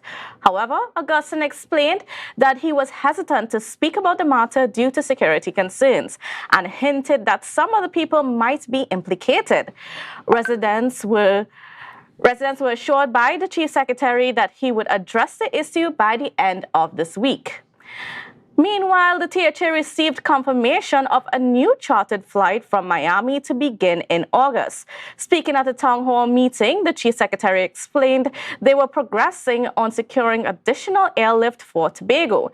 He did not reveal the name of the airline responsible for the Miami chartered flight, but indicated that its frequency would be based on demand. Additionally, the THA drafted a second MOU to secure a Scandinavian flight to Tobago. More details will be revealed when negotiations are completed. And finally, Assemblyman Watson Duke accused the Chief Secretary of doing a disservice to the people of Tobago at a press conference yesterday. He chastised Augustine for failing to put Tobagonians first with how contracts are awarded, late payments for daily paid employees, and the stalling of Tobago's autonomy. He further announced that he will hold a Labor Day march from Kings Bay Beach facility to the Roxborough Sid Gray complex. Duke wants any Tobagonian who feels disgruntled about the current governance to participate. And that was your news in 90 seconds, brought to you by Coconut's Cafe. Coconut's Cafe, the buffet restaurant that specializes in all your tasty local dishes. For breakfast and for lunch. Breakfast includes coconut bake and sada roti, served with chokers, buljoil, and sausages in tomato sauce. Not forgetting beef and cheese pies, shepherd's pie, macaroni pie, and rice in various styles. Meat served in a variety of flavors, garden salads, and pasta salads. All this accompanied by fruit juices, coconut water, your choice of a great combination to appease your taste buds. So call us today to order, as we are here to accommodate your busy schedules or if you are having a cooking day off. Welcome back to Good Morning Tobago on Tobago Updates. Well, viewers, yes, we are continued some discussions this morning. Now, last night, I don't know if you got a chance to look at it, but if you did not, go to the Tobago Updates Facebook page or YouTube page or our website and get connected with what happened last night in Bagatelle electoral district. As you know, the town hall meetings that the chief secretary has been hosting rolled into that district, and you know, it was quite interesting, some of the things that came out from the residents. And you know, a lot of them were concerned not just about issues within their community, but the issue of, you know, things like autonomy and so on keeps popping up from among the residents. And if you've been following these town hall meetings in pretty much every electoral district, that seems to be a common trend. Every time that we discuss matters of Tobago's importance, the question of autonomy comes up, especially now where the whole situation of the chief administrator or the lack of a chief administrator is concerned.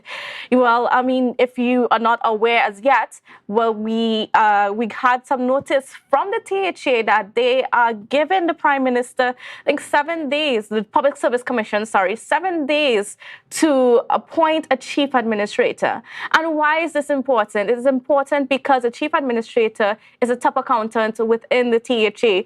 Without a chief administrator, things like checks cannot be signed off. It is that their role and responsibility is so important that it was actually included in the THA Act that ensures that there's a bit of accountability when it comes to the way that the business of the Tobago House of Assembly is handled. Because as you know, what is supposed to happen, rather, is that politicians, the assemblymen, the secretaries, they are not responsible for the day-to-day runnings. That is the job of the chief administrator, a public servant that is governed by the Public Service Commission. Unfortunately, the Public Service Commission is based in Trinidad. For years, the Assembly has been trying, different administration has spoken about the need for there to be greater, more attention being placed on matters of Tobago, because there are a lot of vacancies throughout the Assembly that cannot be filled unless the Public Service Commission fills those positions.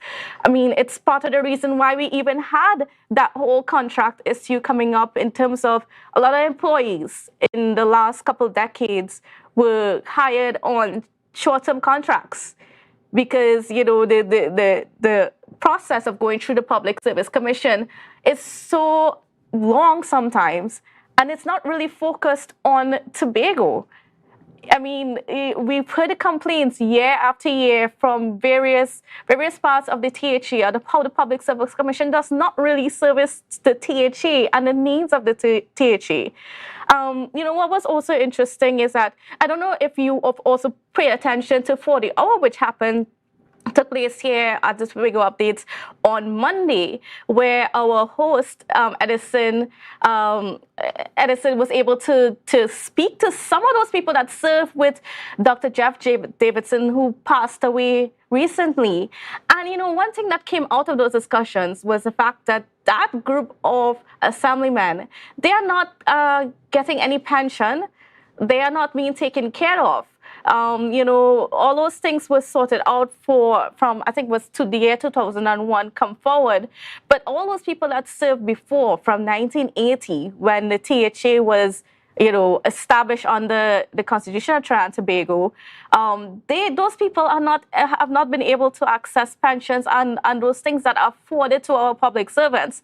And that is some of the problems that we have with the Public Service Commission, not ensuring that the people that served are taken care of even after. And they are entitled to that.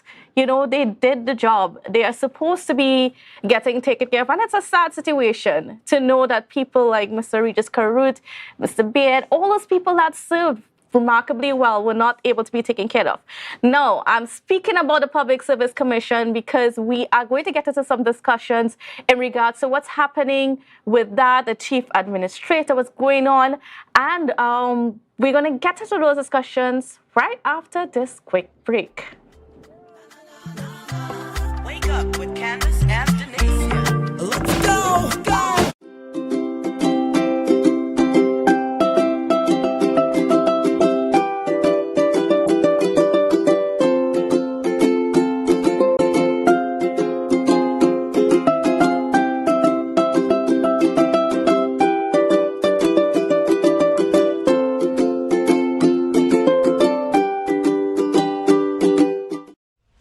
Buy a gift for that, yeah, I didn't think so. You can come into Authentic Builders right here in Tobago local road, right? And you can get discounts on power tools, so daddy. If not, you can get fame as well.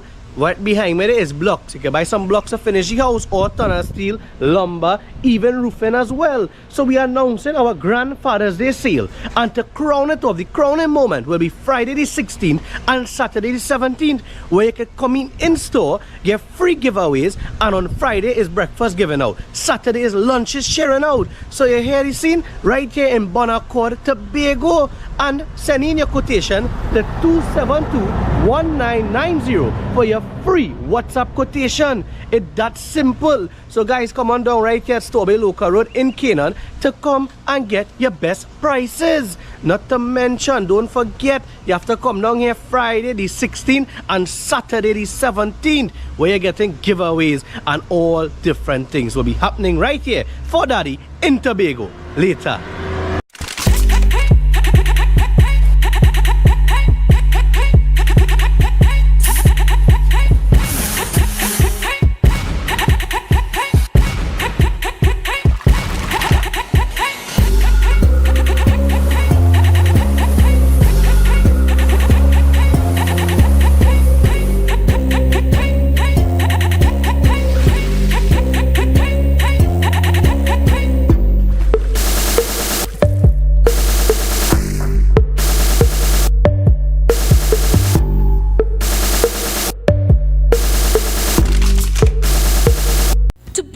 Supplies has been a leading name for over 37 years in the glass and aluminum market in Tobago. We provide an extensive range of high-quality, innovative aluminum and glass products for commercial and residential use. Competitive prices with superior and professional services by committed employees who are guided by rigid quality standards. Tobago Glass Supplies specializes in the manufacture and installation of glass and aluminum products that are essential to today's homeowners and the business environment. We are engaged in marketing, sales, and installation of a variety of products. These ranges from windows and doors to necessities such as mirrors for homes and vehicles, designed and manufactured in-house or imported.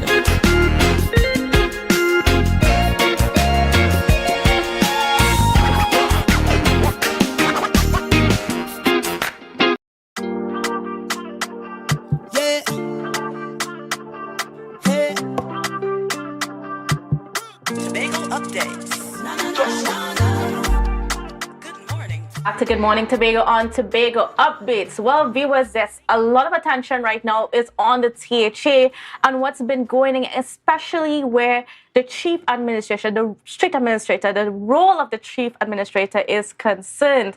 Now, it is my pleasure to introduce to you this morning Councillor Sertica Williams-Orr, who is the Assistant Secretary in the Office of the Chief Secretary, and she's here this morning to put all of that into perspective. Good morning and welcome to you. Good morning, and thank you for having me. Good morning to Tobago and the wider viewing public.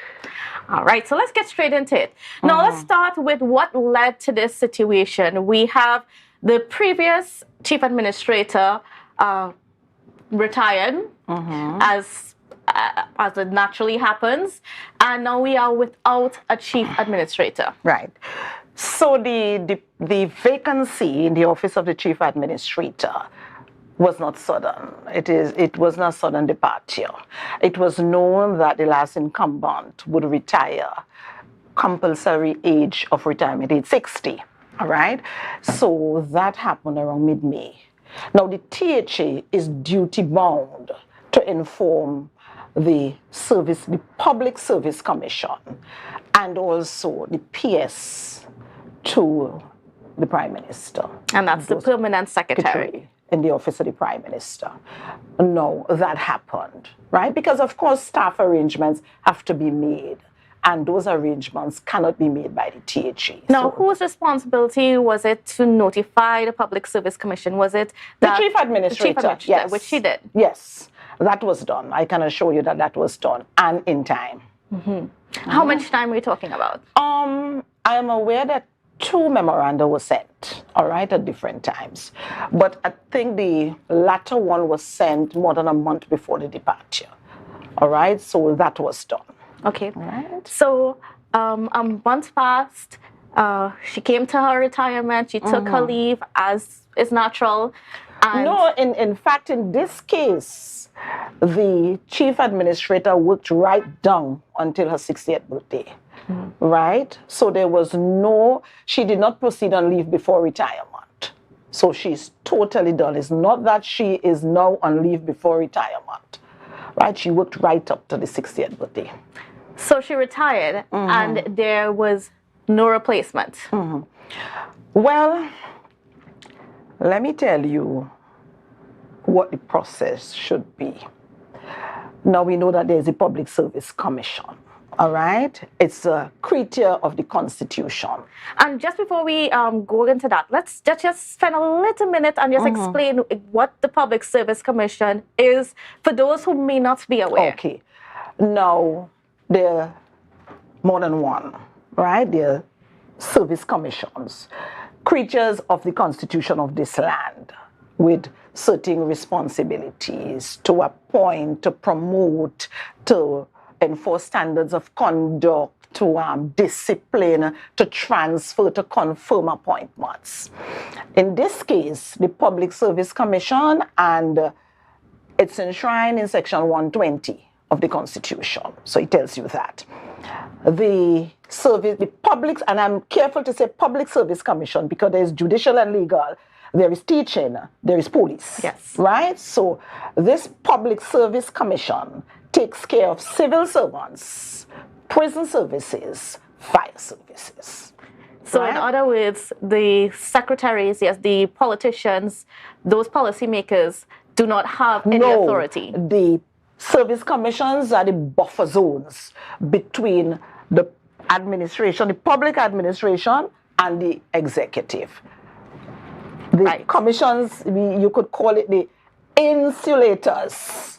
All right? So the executive has no direct intervention. All right? So Section 120 of the Constitution says there shall be a Public Service Commission. There shall be a chairman, a deputy, no less than 2 or more than 4 other members. So it can the composition can either be 4 or 6, between 4 and 6 members. The Public Service Commission regulations, I think it is Regulation 5, says that a quorum at any meeting is 3 members. All right? If the chairman is absent and the deputy is present, the deputy chairs. If both deputy and chair are absent, the remaining members will choose among themselves a chair for that meeting. So that is clear. Regulation 5, and I think also Section 129(2) of the Constitution speaks to the quorum at the meeting of a service commission. Right? And you know, that is important because we have a situation where we did not have a chairman for a while. Where? The deputy chairman for the Public Service Commission. That does not prevent the Public Service Commission from meeting and carrying out its statutory duties, right? Because as I said, both the Public Service Commission regulations and Section 129(2) of the Constitution says a quorum. Right.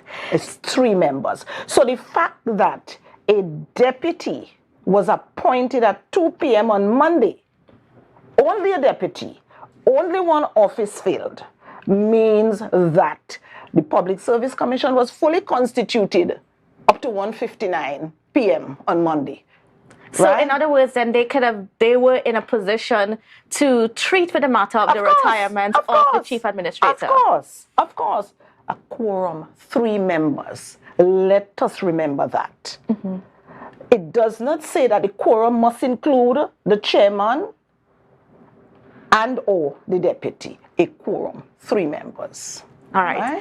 Now, so we come to this situation where the chief administrator retired and there needs to be a replacement. Now, from my knowledge, what happens is that the permanent secretary that's in the Ministry of Tobago, the Prime Minister's office, usually graduates into that position of the chief administrator. That is not necessarily true, you know. Okay. Well, of course, I can't speak to the criteria used by the Public Service Commission because let's go back to the Constitution. Section 129 of the Constitution allows the Public Service Commission, with the approval of the Prime Minister, to regulate its procedures. All right? It has not always been true that the officer who sits in an acting capacity at CAS is automatically promoted or transferred to the office of the chief administrator. That is not necessarily so. I have worked long enough. I worked long enough in the THA to see other arrangements happen. I remember one officer who held an appointment as deputy permanent secretary in a ministry in Trinidad, appointed to the office of chief administrator. Fine. In, I think, 2014, the then chief administrator was transferred to the office of permanent secretary at CAST. At that same time, there was an officer who held a substantive appointment as administrator THA who was acting in a higher position at CAS, was not appointed to the office of chief administrator.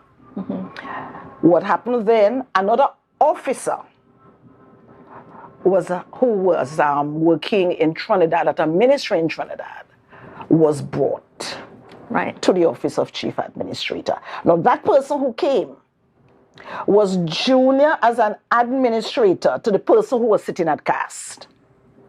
But that person was appointed to the office of chief administrator, acting capacity first and then subsequently promoted. All right. Right? I have seen after that officer retired, the officer who was next appointed to administrator, to the office of administrator, who was the one who was at CAST in 2014, was now appointed to the office.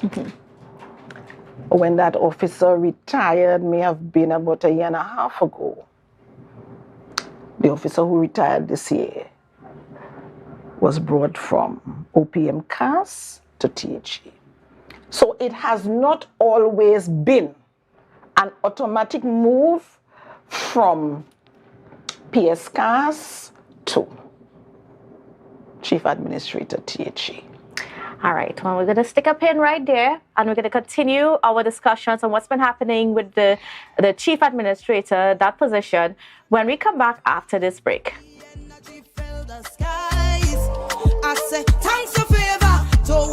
up and hear me neighbor. 60,000 people strong, and the vibes is never. Are you looking for a place for your loved ones? Heavenly Care welcomes you. Located at Northside Road opposite Massey Motors, we offer a variety of services. These include doctor visitations, social activities, geriatric care, and much more. Contact us at 277-9595 or visit us at Northside Road opposite Massey Motors. At Heavenly Care, compassion is at the heart of all care. Hey, you buy a gift for daddy, has it? I didn't think so. You could come into Authentic Builders right here in Tobago local road, right? And you can get discounts on power tools, so daddy. If not, you know you can get fame as well.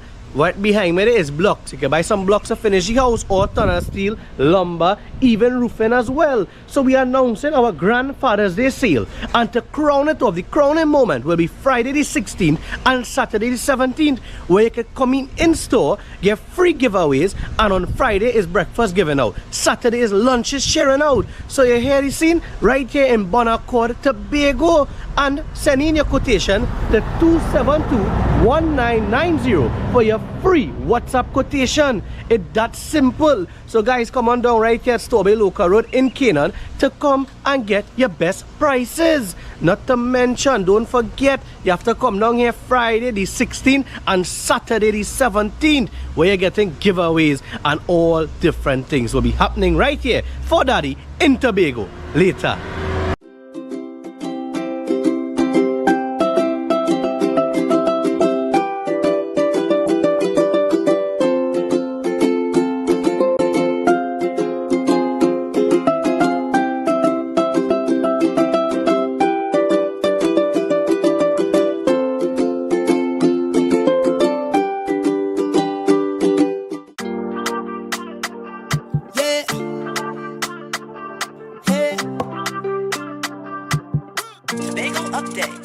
Welcome back to Good Morning Tobago on Tobago Updates. Well, viewers, we are continuing our discussions with Councillor Sertica Williams-Orr, who is Assistant Secretary in the Office of the Chief Secretary and who has quite an extensive, experience in the public service. 41 years. 41 years, she says, of experience in the public service. So she's very well acquainted with, how it runs and just a lot of the nuances. Now, before we went to the break, we were speaking a little bit about just what normally happens when the chief administrator retires, as has happened in May. And we were talking about how it's a lot of the times the permanent secretary in the office of the chief secretary moves over to... Well, Candice, it is, when you say move over, you have to look at substantive appointment, seniority of these persons. So most of them will hold substantive appointment at a very high level. Right. So it will be natural progression for them. Okay? Most of our administrators, if you check through the years, they are either offered acting appointments to ministries and departments in Trinidad as deputy permanent secretaries or permanent secretaries. Some have gone on to be promoted to those offices as a result of success at the assessment when those vacancies are advertised, right? So that is how it works. Good? Now, the THA is duty-bound, or was duty-bound, to inform, as I said before, the Public Service Commission through the Director of Personnel Administration and the PS in the Office of the Prime Minister about the retirement and a vacancy will arise, right? Now, we have to understand that the THA access, the access, there shall be assigned a chief administrator, good, who, for the purposes of Section 121 of the Constitution, shall be a public officer. All right? It also says that before the Prime Minister makes a recommendation, Section 71 of the THA Act, before the Prime Minister makes a recommendation to the Public Service Commission, there is an obligation to consult with the chief secretary. Now, I wanted to explain that part a little bit because, why does the Prime Minister, to understand the thinking behind the legislation as to the Prime Minister's role in this matter? Well, you could flip when you have time to section 121 of the Constitution. That is not unique to the Office of Chief Administrator. That happens at offices, Permanent Secretary, Chief Technical Officer, and so on, right? So it's not unique. It may be unique in the case that he has to consult with the Chief Secretary, right?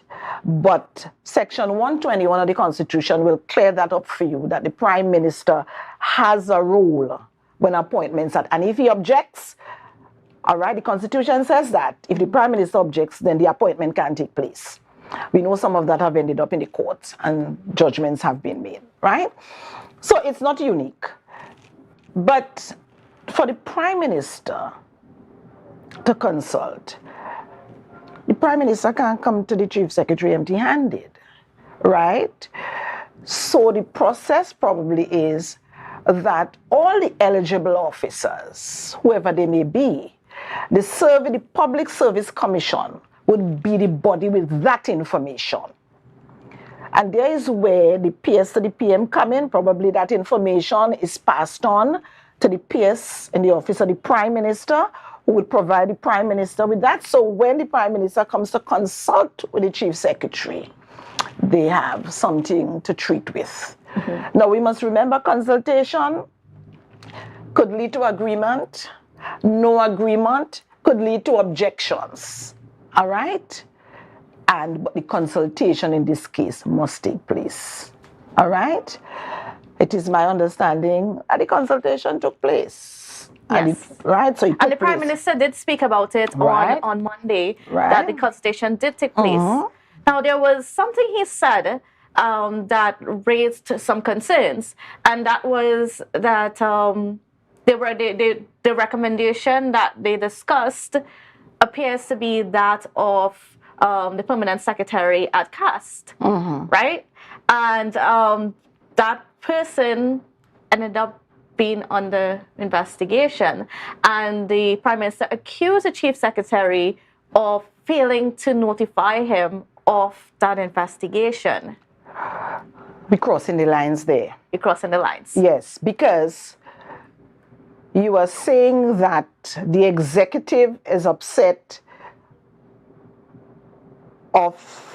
because of ignorance in a public service matter. Now, I don't know. Let me tell you how the disciplinary process works. Flip back to when you have time, or for those in the viewing Public Service Commission Regulations, Chapter 8, from Regulation 84, the disciplinary process is laid out quite clear.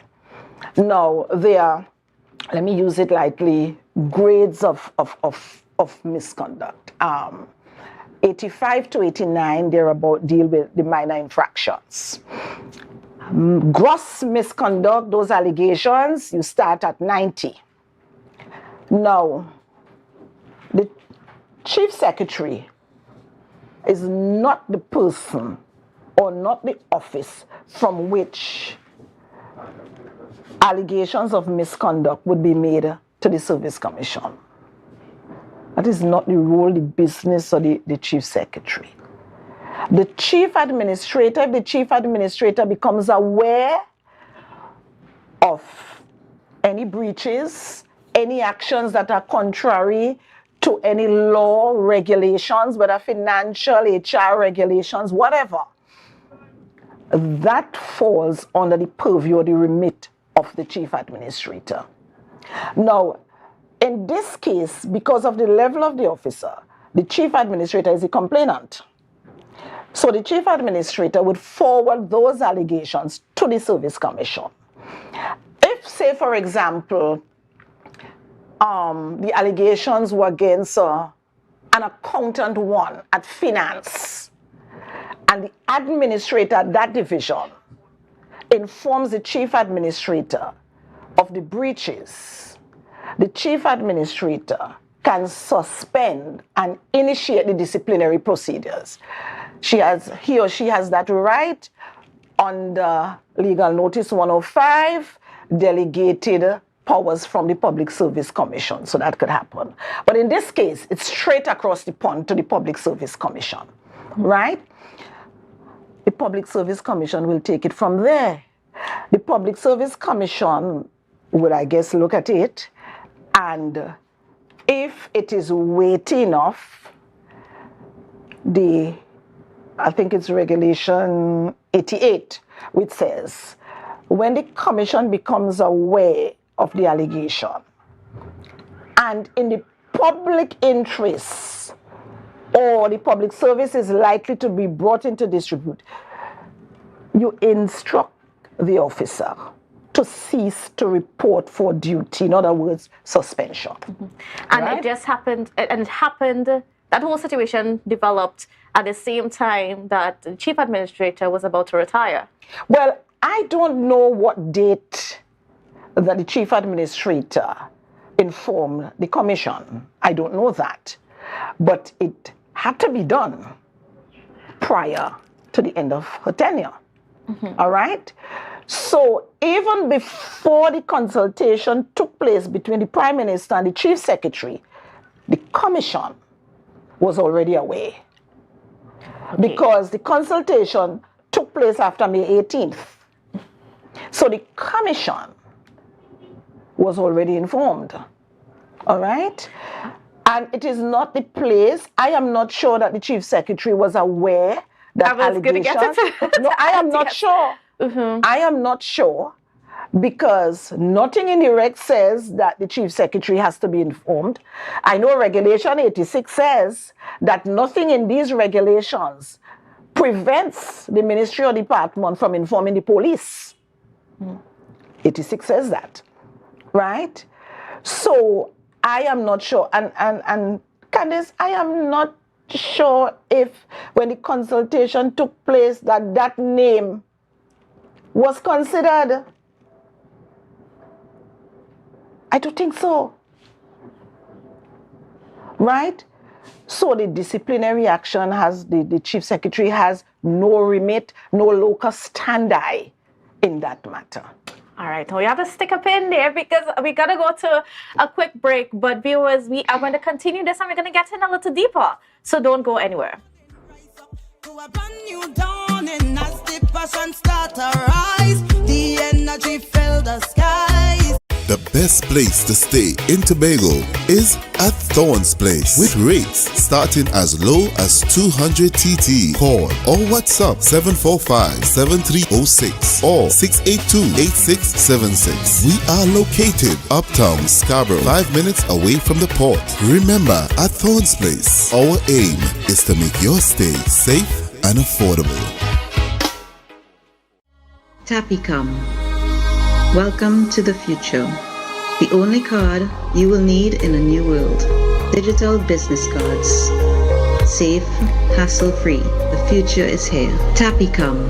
New generation digital transfer. Digital time clock cards. Digital attendance cards. Air tags. Customized designs. Digital clothing tags. Digital pet tags. Tapicom. The future is here. Contact us today. Welcome to L'Image Parfait Day Spa, your urban oasis and wellness center. Our services includes massages, treatments, facials, pedicures, weight management, detox programs, and much more. Call us today at 624-1452 or 720-7474. Trinidad locations and Bonacore, Tobago at 273-7772. Let us treat you like the VIP you are.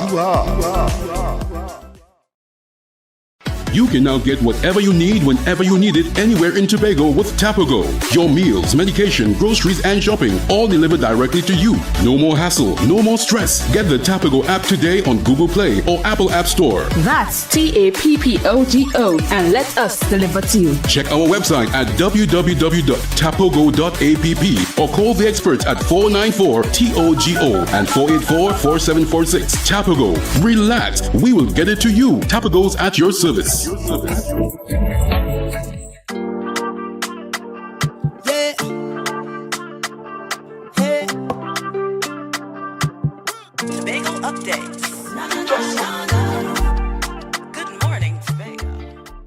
Welcome back to Good Morning Tobago on Tobago Updates. Well, viewers, we are continuing our discussions with Councillor Sitika Williams, who is the Assistant Secretary in the Office of the Chief Secretary.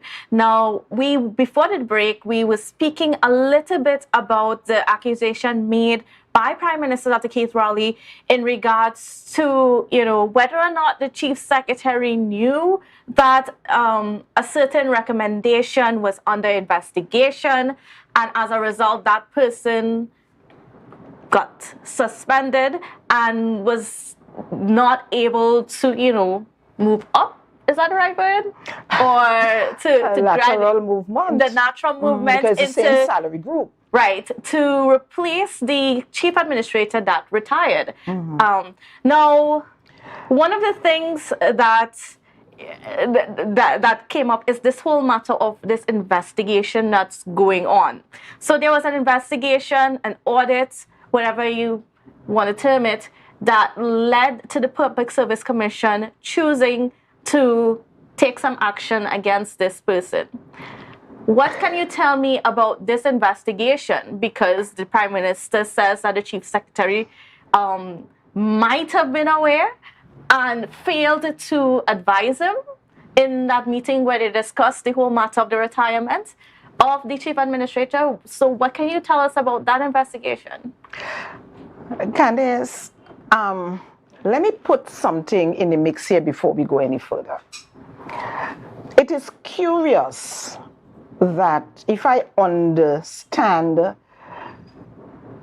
some of the statements made on Monday, one of the statements, and correct me if my interpretation is incorrect, is that the Public Service Commission was not fully constituted and would only be so when a member was appointed, and that appointment took place at 2 p.m. on Monday.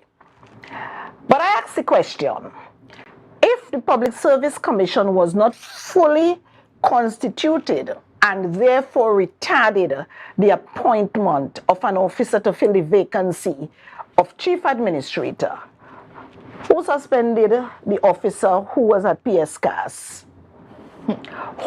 Which body instructed that officer to cease to report for work? The only body that can give such an instruction is the very Public Service Commission. So are you saying that an illegal act was committed? Or are we to understand that the commission became unconstitutional after that instruction was given? What is it? Because you cannot have a suspension on one hand by the commission and then say to us that the reason there was not an appointment, whether to act or by promotion as Chief Administrator, the commission was not fully constituted. And if only one person was appointed on Monday, it tells me that the commission had a quorum up to 1:59 p.m. on Monday. Right, now we go back to this question of audit and whatever. I have not seen the letter, neither personally or social media or in the print, what the letter to the officer who was suspended reads. I don't know. So I don't know that it says anything based on an audit conducted by the Tobago House of Assembly, right? I don't know if the Prime Minister was so privileged, but I am not. I could tell you that the Public Service Commission would not inform the Chief Secretary of that. The Public Service Commission is not obligated to so do, right? So the Public Service Commission would inform the PS to the PM. So probably, I don't know if the Prime Minister saw it at his office or not. I don't know. I can't say, right? I have had no peek at it. So I don't know if there was any reference to an audit being conducted. And let me tell you, if an audit was conducted And the report or the results of that audit was given to the chief administrator. And a perusal of that indicated that there were breaches in law, in any regs. That is the remit of the chief administrator, nobody else. Now, is there any indication that the reason for the suspension had anything to do with that public officer's role in some division of the THA previous to their position as permanent secretary in CAST? It may be. Right from the utterances of the Prime Minister, it seems as though it was not while the officer sat as PS OPM CAST, right? So probably, most likely. Now, what about the investigations that are currently going on in the THA? There are several, audits that are happening. The public is yet to see the results or any major updates aside from one that the chief secretary gave in the House some months ago. And that was a preliminary.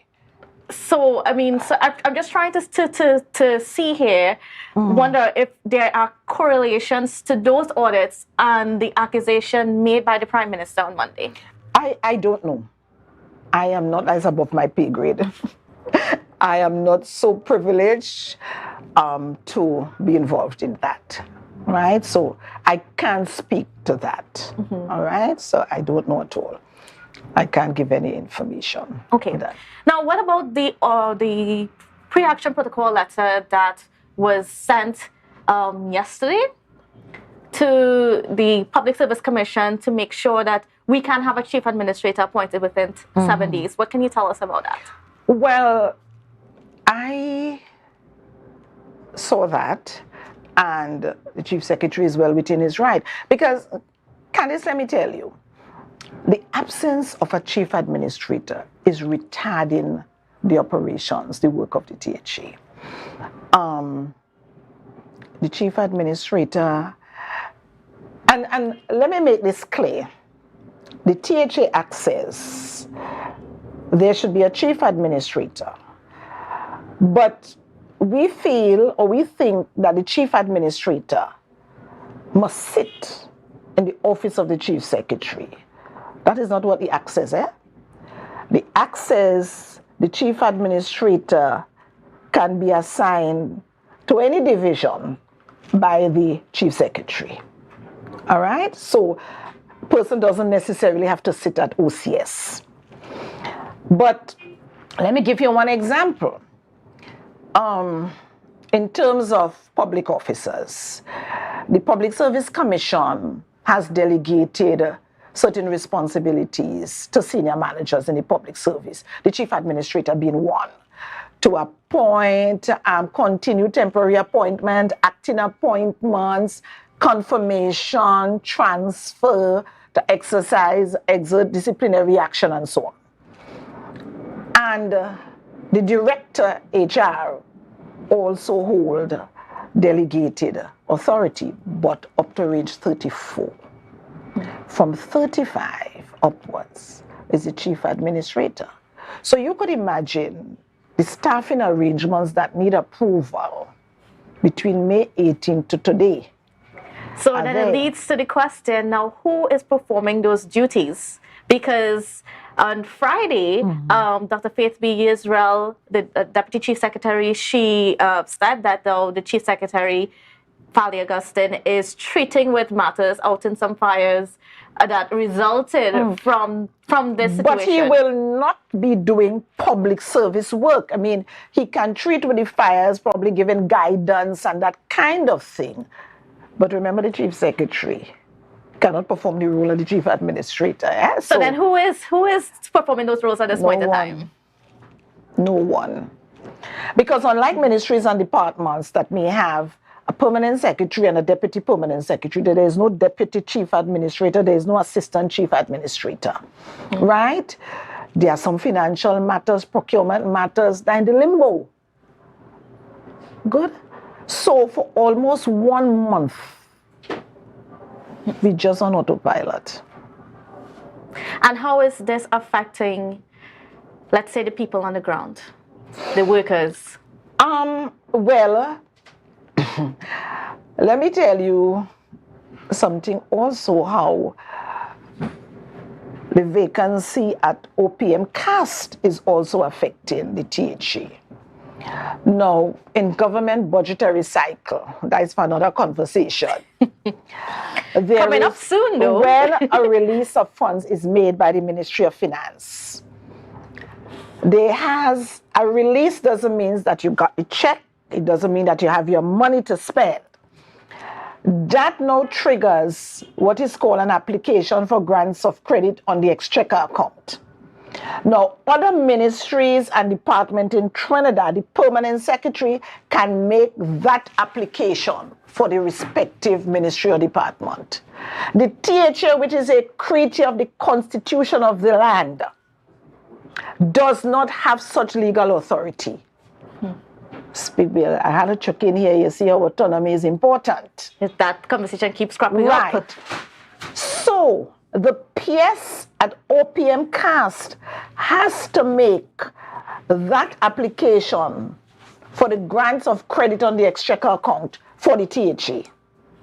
So if there is a release of fund, it got no permanent secretary there. The only saving grace may be that another permanent secretary in the office of the Prime Minister may sign, because it has to be signed personally by the permanent secretary and an auditor. Right? So if that is done, the check is done to the chief administrator, we ain't got none. So then the money does not come through. Candice, it is more than just squabbling about you weren't told that a recommended person was facing disciplinary action. It goes beyond that. The THA is in a stranglehold. Is in a stranglehold. Right? And let me say, any administrative function who is going to perform it, who is the authorized person between this gap? Let's say someone is appointed to act or is appointed on promotion to the office of chief administrator tomorrow. Who's going to fill the gap? Who is there to fill all the action that should have been, the actions that should have taken place between May 18th and today? It's a stranglehold situation, right? But let us get some things clear. There is need for a consultation before the Prime Minister makes a recommendation to the Commission. There should be consultation with the Chief Sec, right? A vacancy of Chief Administrator exists. Consultation took place. Somebody at another ministry was suspended. That person holds a substantive appointment as administrator THA. Let's understand that. So probably it was on that basis that there was consideration, all right? Or let me say recommendation. But, so that didn't happen. Good? The THA is still left without a chief administrator. The chief secretary has no involvement in disciplinary action of public officers, right? That is a matter for the chief administrator and the Public Service Commission. All right. Right? Well, unfortunately, that's how we're going to have to leave this conversation. Now, there is so much to discuss in regards to even how the Public Service Commission works, because as I said before we began this conversation, there's a whole lot that happens within the THA that is related to the work of the Public Service Commission. Of course. Even the whole situation of short-term contracts that's become endemic to the THA. That is not the Public Service Commission. That is not, but it was used to fill in positions, the vacancies that were not being filled. It's a whole long discussion that we should have at another time. And I hope that Ms. Sutika Williams-Orr, that you will be on with us and we can discuss some of these matters as we go forward. So thank you again for being here with us. Thank you for having me. And viewers, don't go anywhere because we've got quite a bit more coming up for you on GMT after this break. We are people in the sun. We are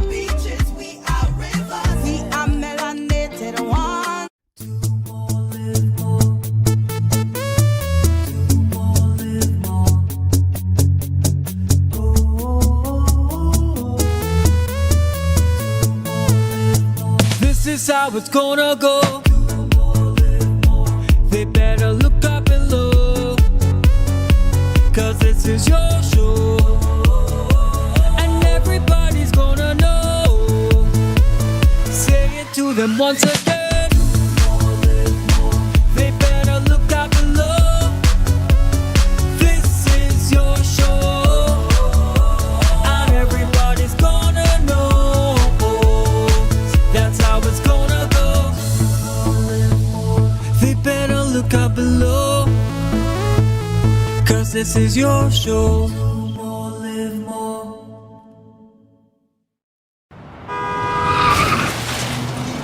Everybody only worrying. Never ever worry. Don't mind how things looking hard. I tell them never ever worry. If your life can't get damaged bad. I tell them never ever worry. What I'm saying is true. So just consider Tatil is always right here for you. I tell them never ever worry. Don't mind if life make you sad. I tell them never ever worry. If your house get flooded out real bad. I tell them never ever worry. What I'm saying is true. So just consider Tatil is always right here for you. I tell them never ever worry. If sickness catch you off guard. I tell them never ever worry. If times fall on you real hard. I tell them never ever worry. What I'm saying is true. So just consider Tatil will always be here for you. Never worry about a thing. Tatil, where people are people. You know what I mean.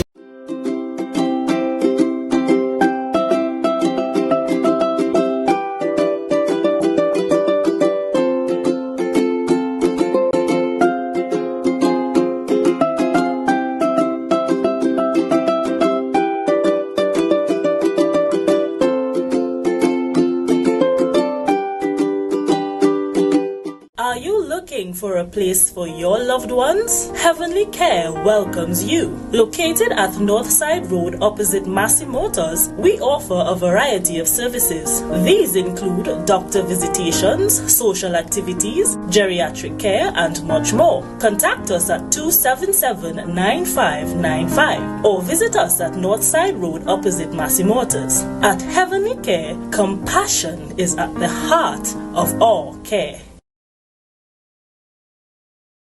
MI4 Security Services Company is the most advanced security service in Tobago. Ask about our cash in transit service. It's safe, risk-free, reliable, and timely.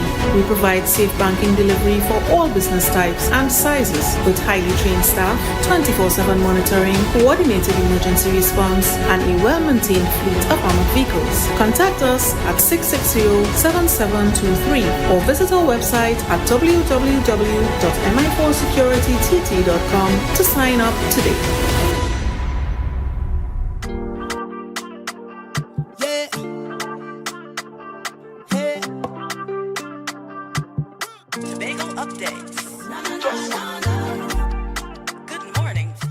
Welcome back to Good Morning Tobago on Tobago Updates. Well, viewers, we are switching our conversation from politics into something that we should be aware of within our space.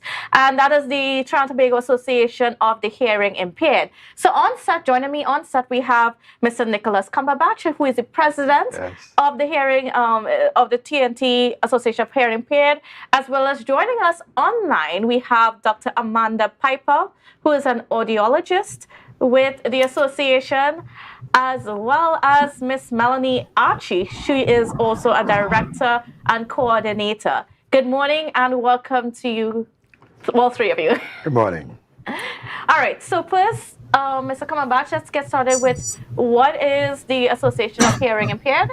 Okay, first, I just want to make a slight correction. It's Trinidad and Tobago Association for the Hearing Impaired, right? Well, we were established, I think we're into our 80th year now this year, and we were established by an Act of Parliament in 2000 to improve the quality of lives of persons with hearing impaired, whether it's, you call them deaf, hard of hearing, or people with hearing loss, as well as we are mandated as well to protect hearing health. So basically, in a nutshell, that's what it is. Now, on the 15th of June and the 16th of June, there are going to be some testing being done. Yes. So tell me a little bit about this initiative.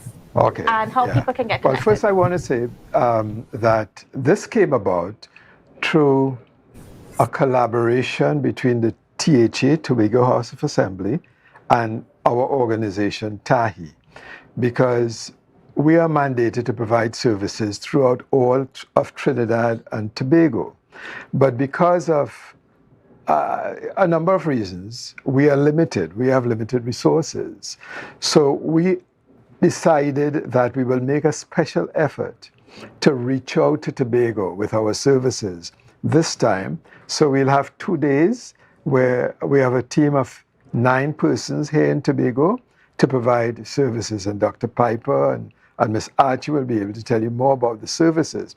But I just wanted to say that thanks to the Secretary of Health, we were able to get this done to the point where usually people, the public, would pay for these services in Trinidad, but they have arranged it in Tobago so that people who come don't pay anything.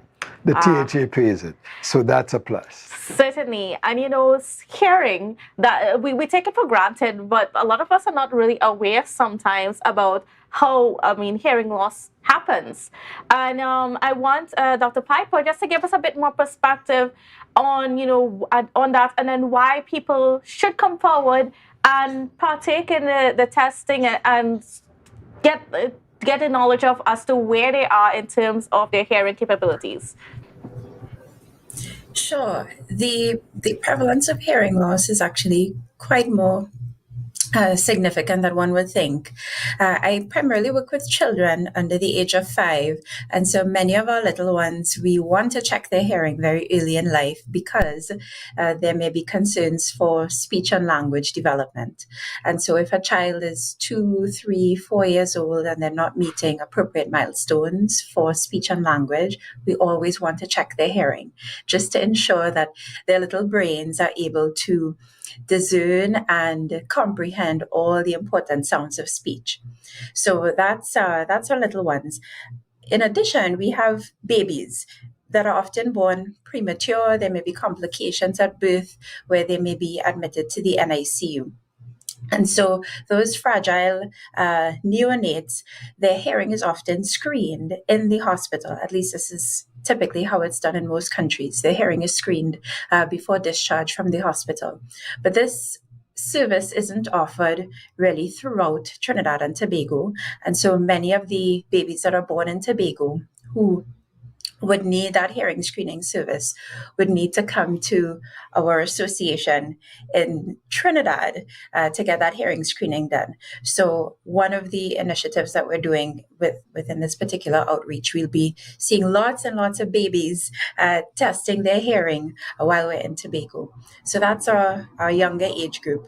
But we know that hearing can change. So as individuals get older, because of the impact of noise, much often due to leisurely activities that include going to parties and just being exposed to continuous repeated noise that's over 80, 85 decibels. So that extended exposure to noise can negatively impact hearing over time. And so we're not going to see the effect immediately, but 20, 30 years down the road, when you're in your 60s and your 70s, we see significant high frequency hearing loss because of noise exposure during their lifetime.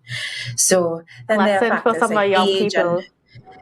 No, it's interesting, but many of the persons that we see later on in life who, they've retired and they're enjoying their older days, they often say that, it's so difficult now just to do basic things like going to the bank, the grocery store, communicating with their grandchildren, just daily activities because they're not able to hear well.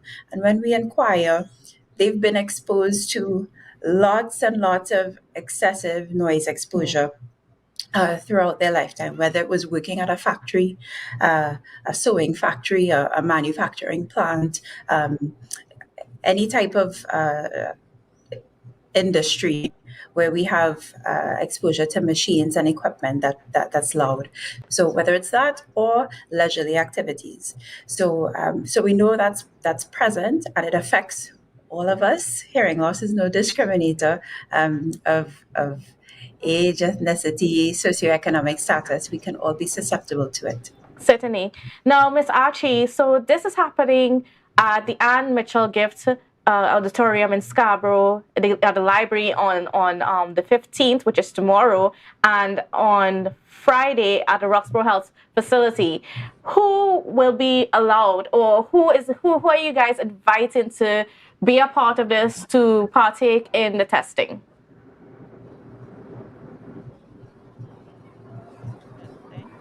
And that is aimed at both adults and children, and that was done via appointment system.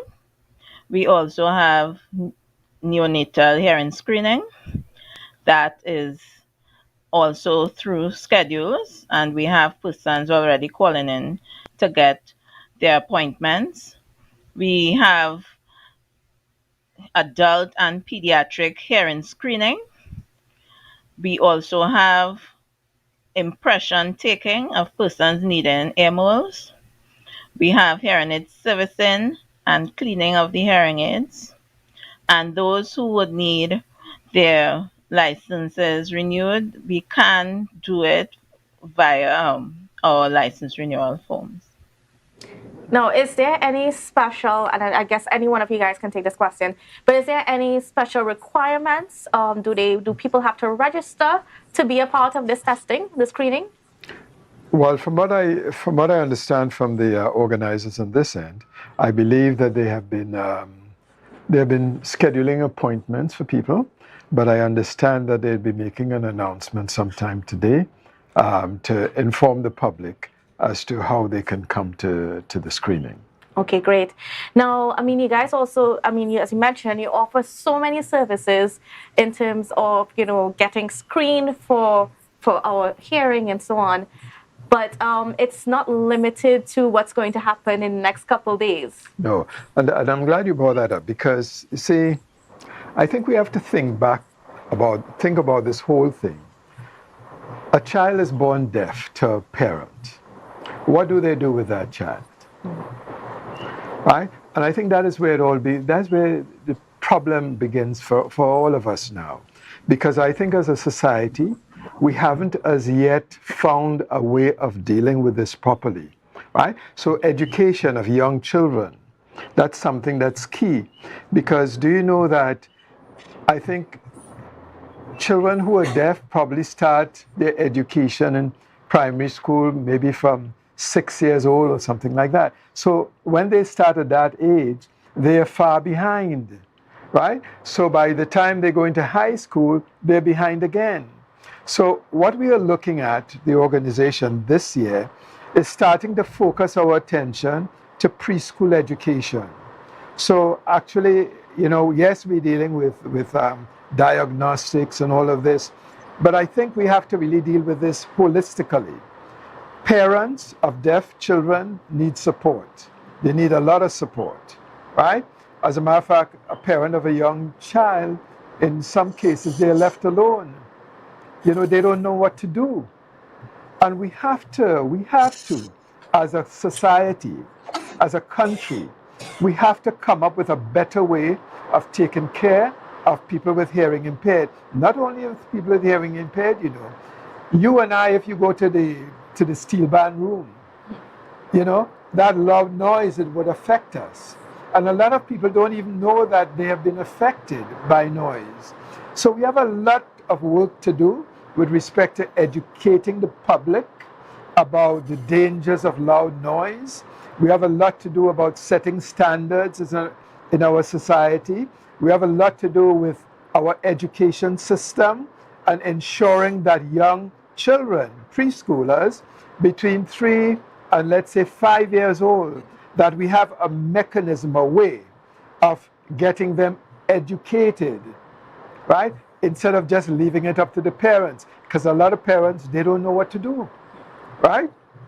So then it leads to this question as to how people can get connected with the organization to make sure that they are able to access the services that you guys offer and ensure, we can take steps to help at the earliest point possible? Sure. Well, we are listed Trinidad and Tobago Association for the Hearing Impaired.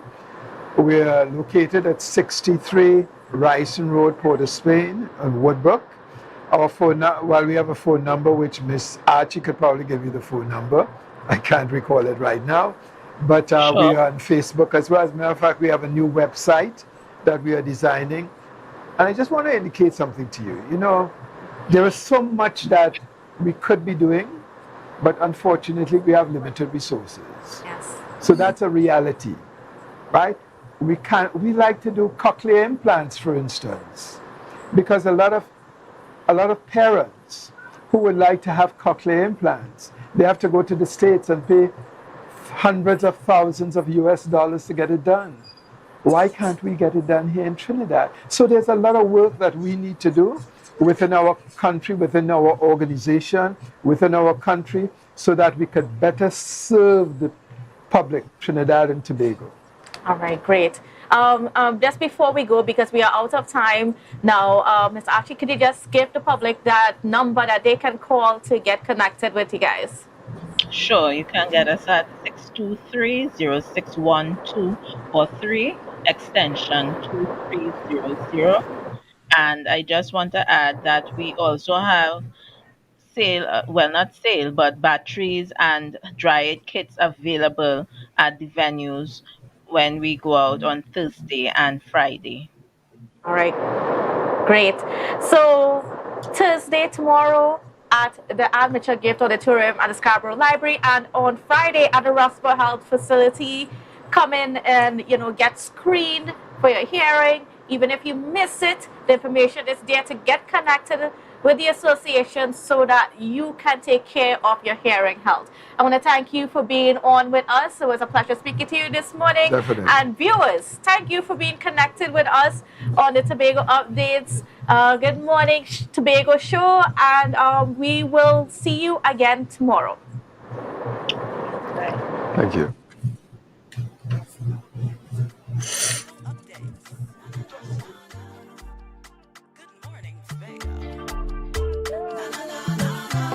Wake up with Candace and Denasia. Let's go.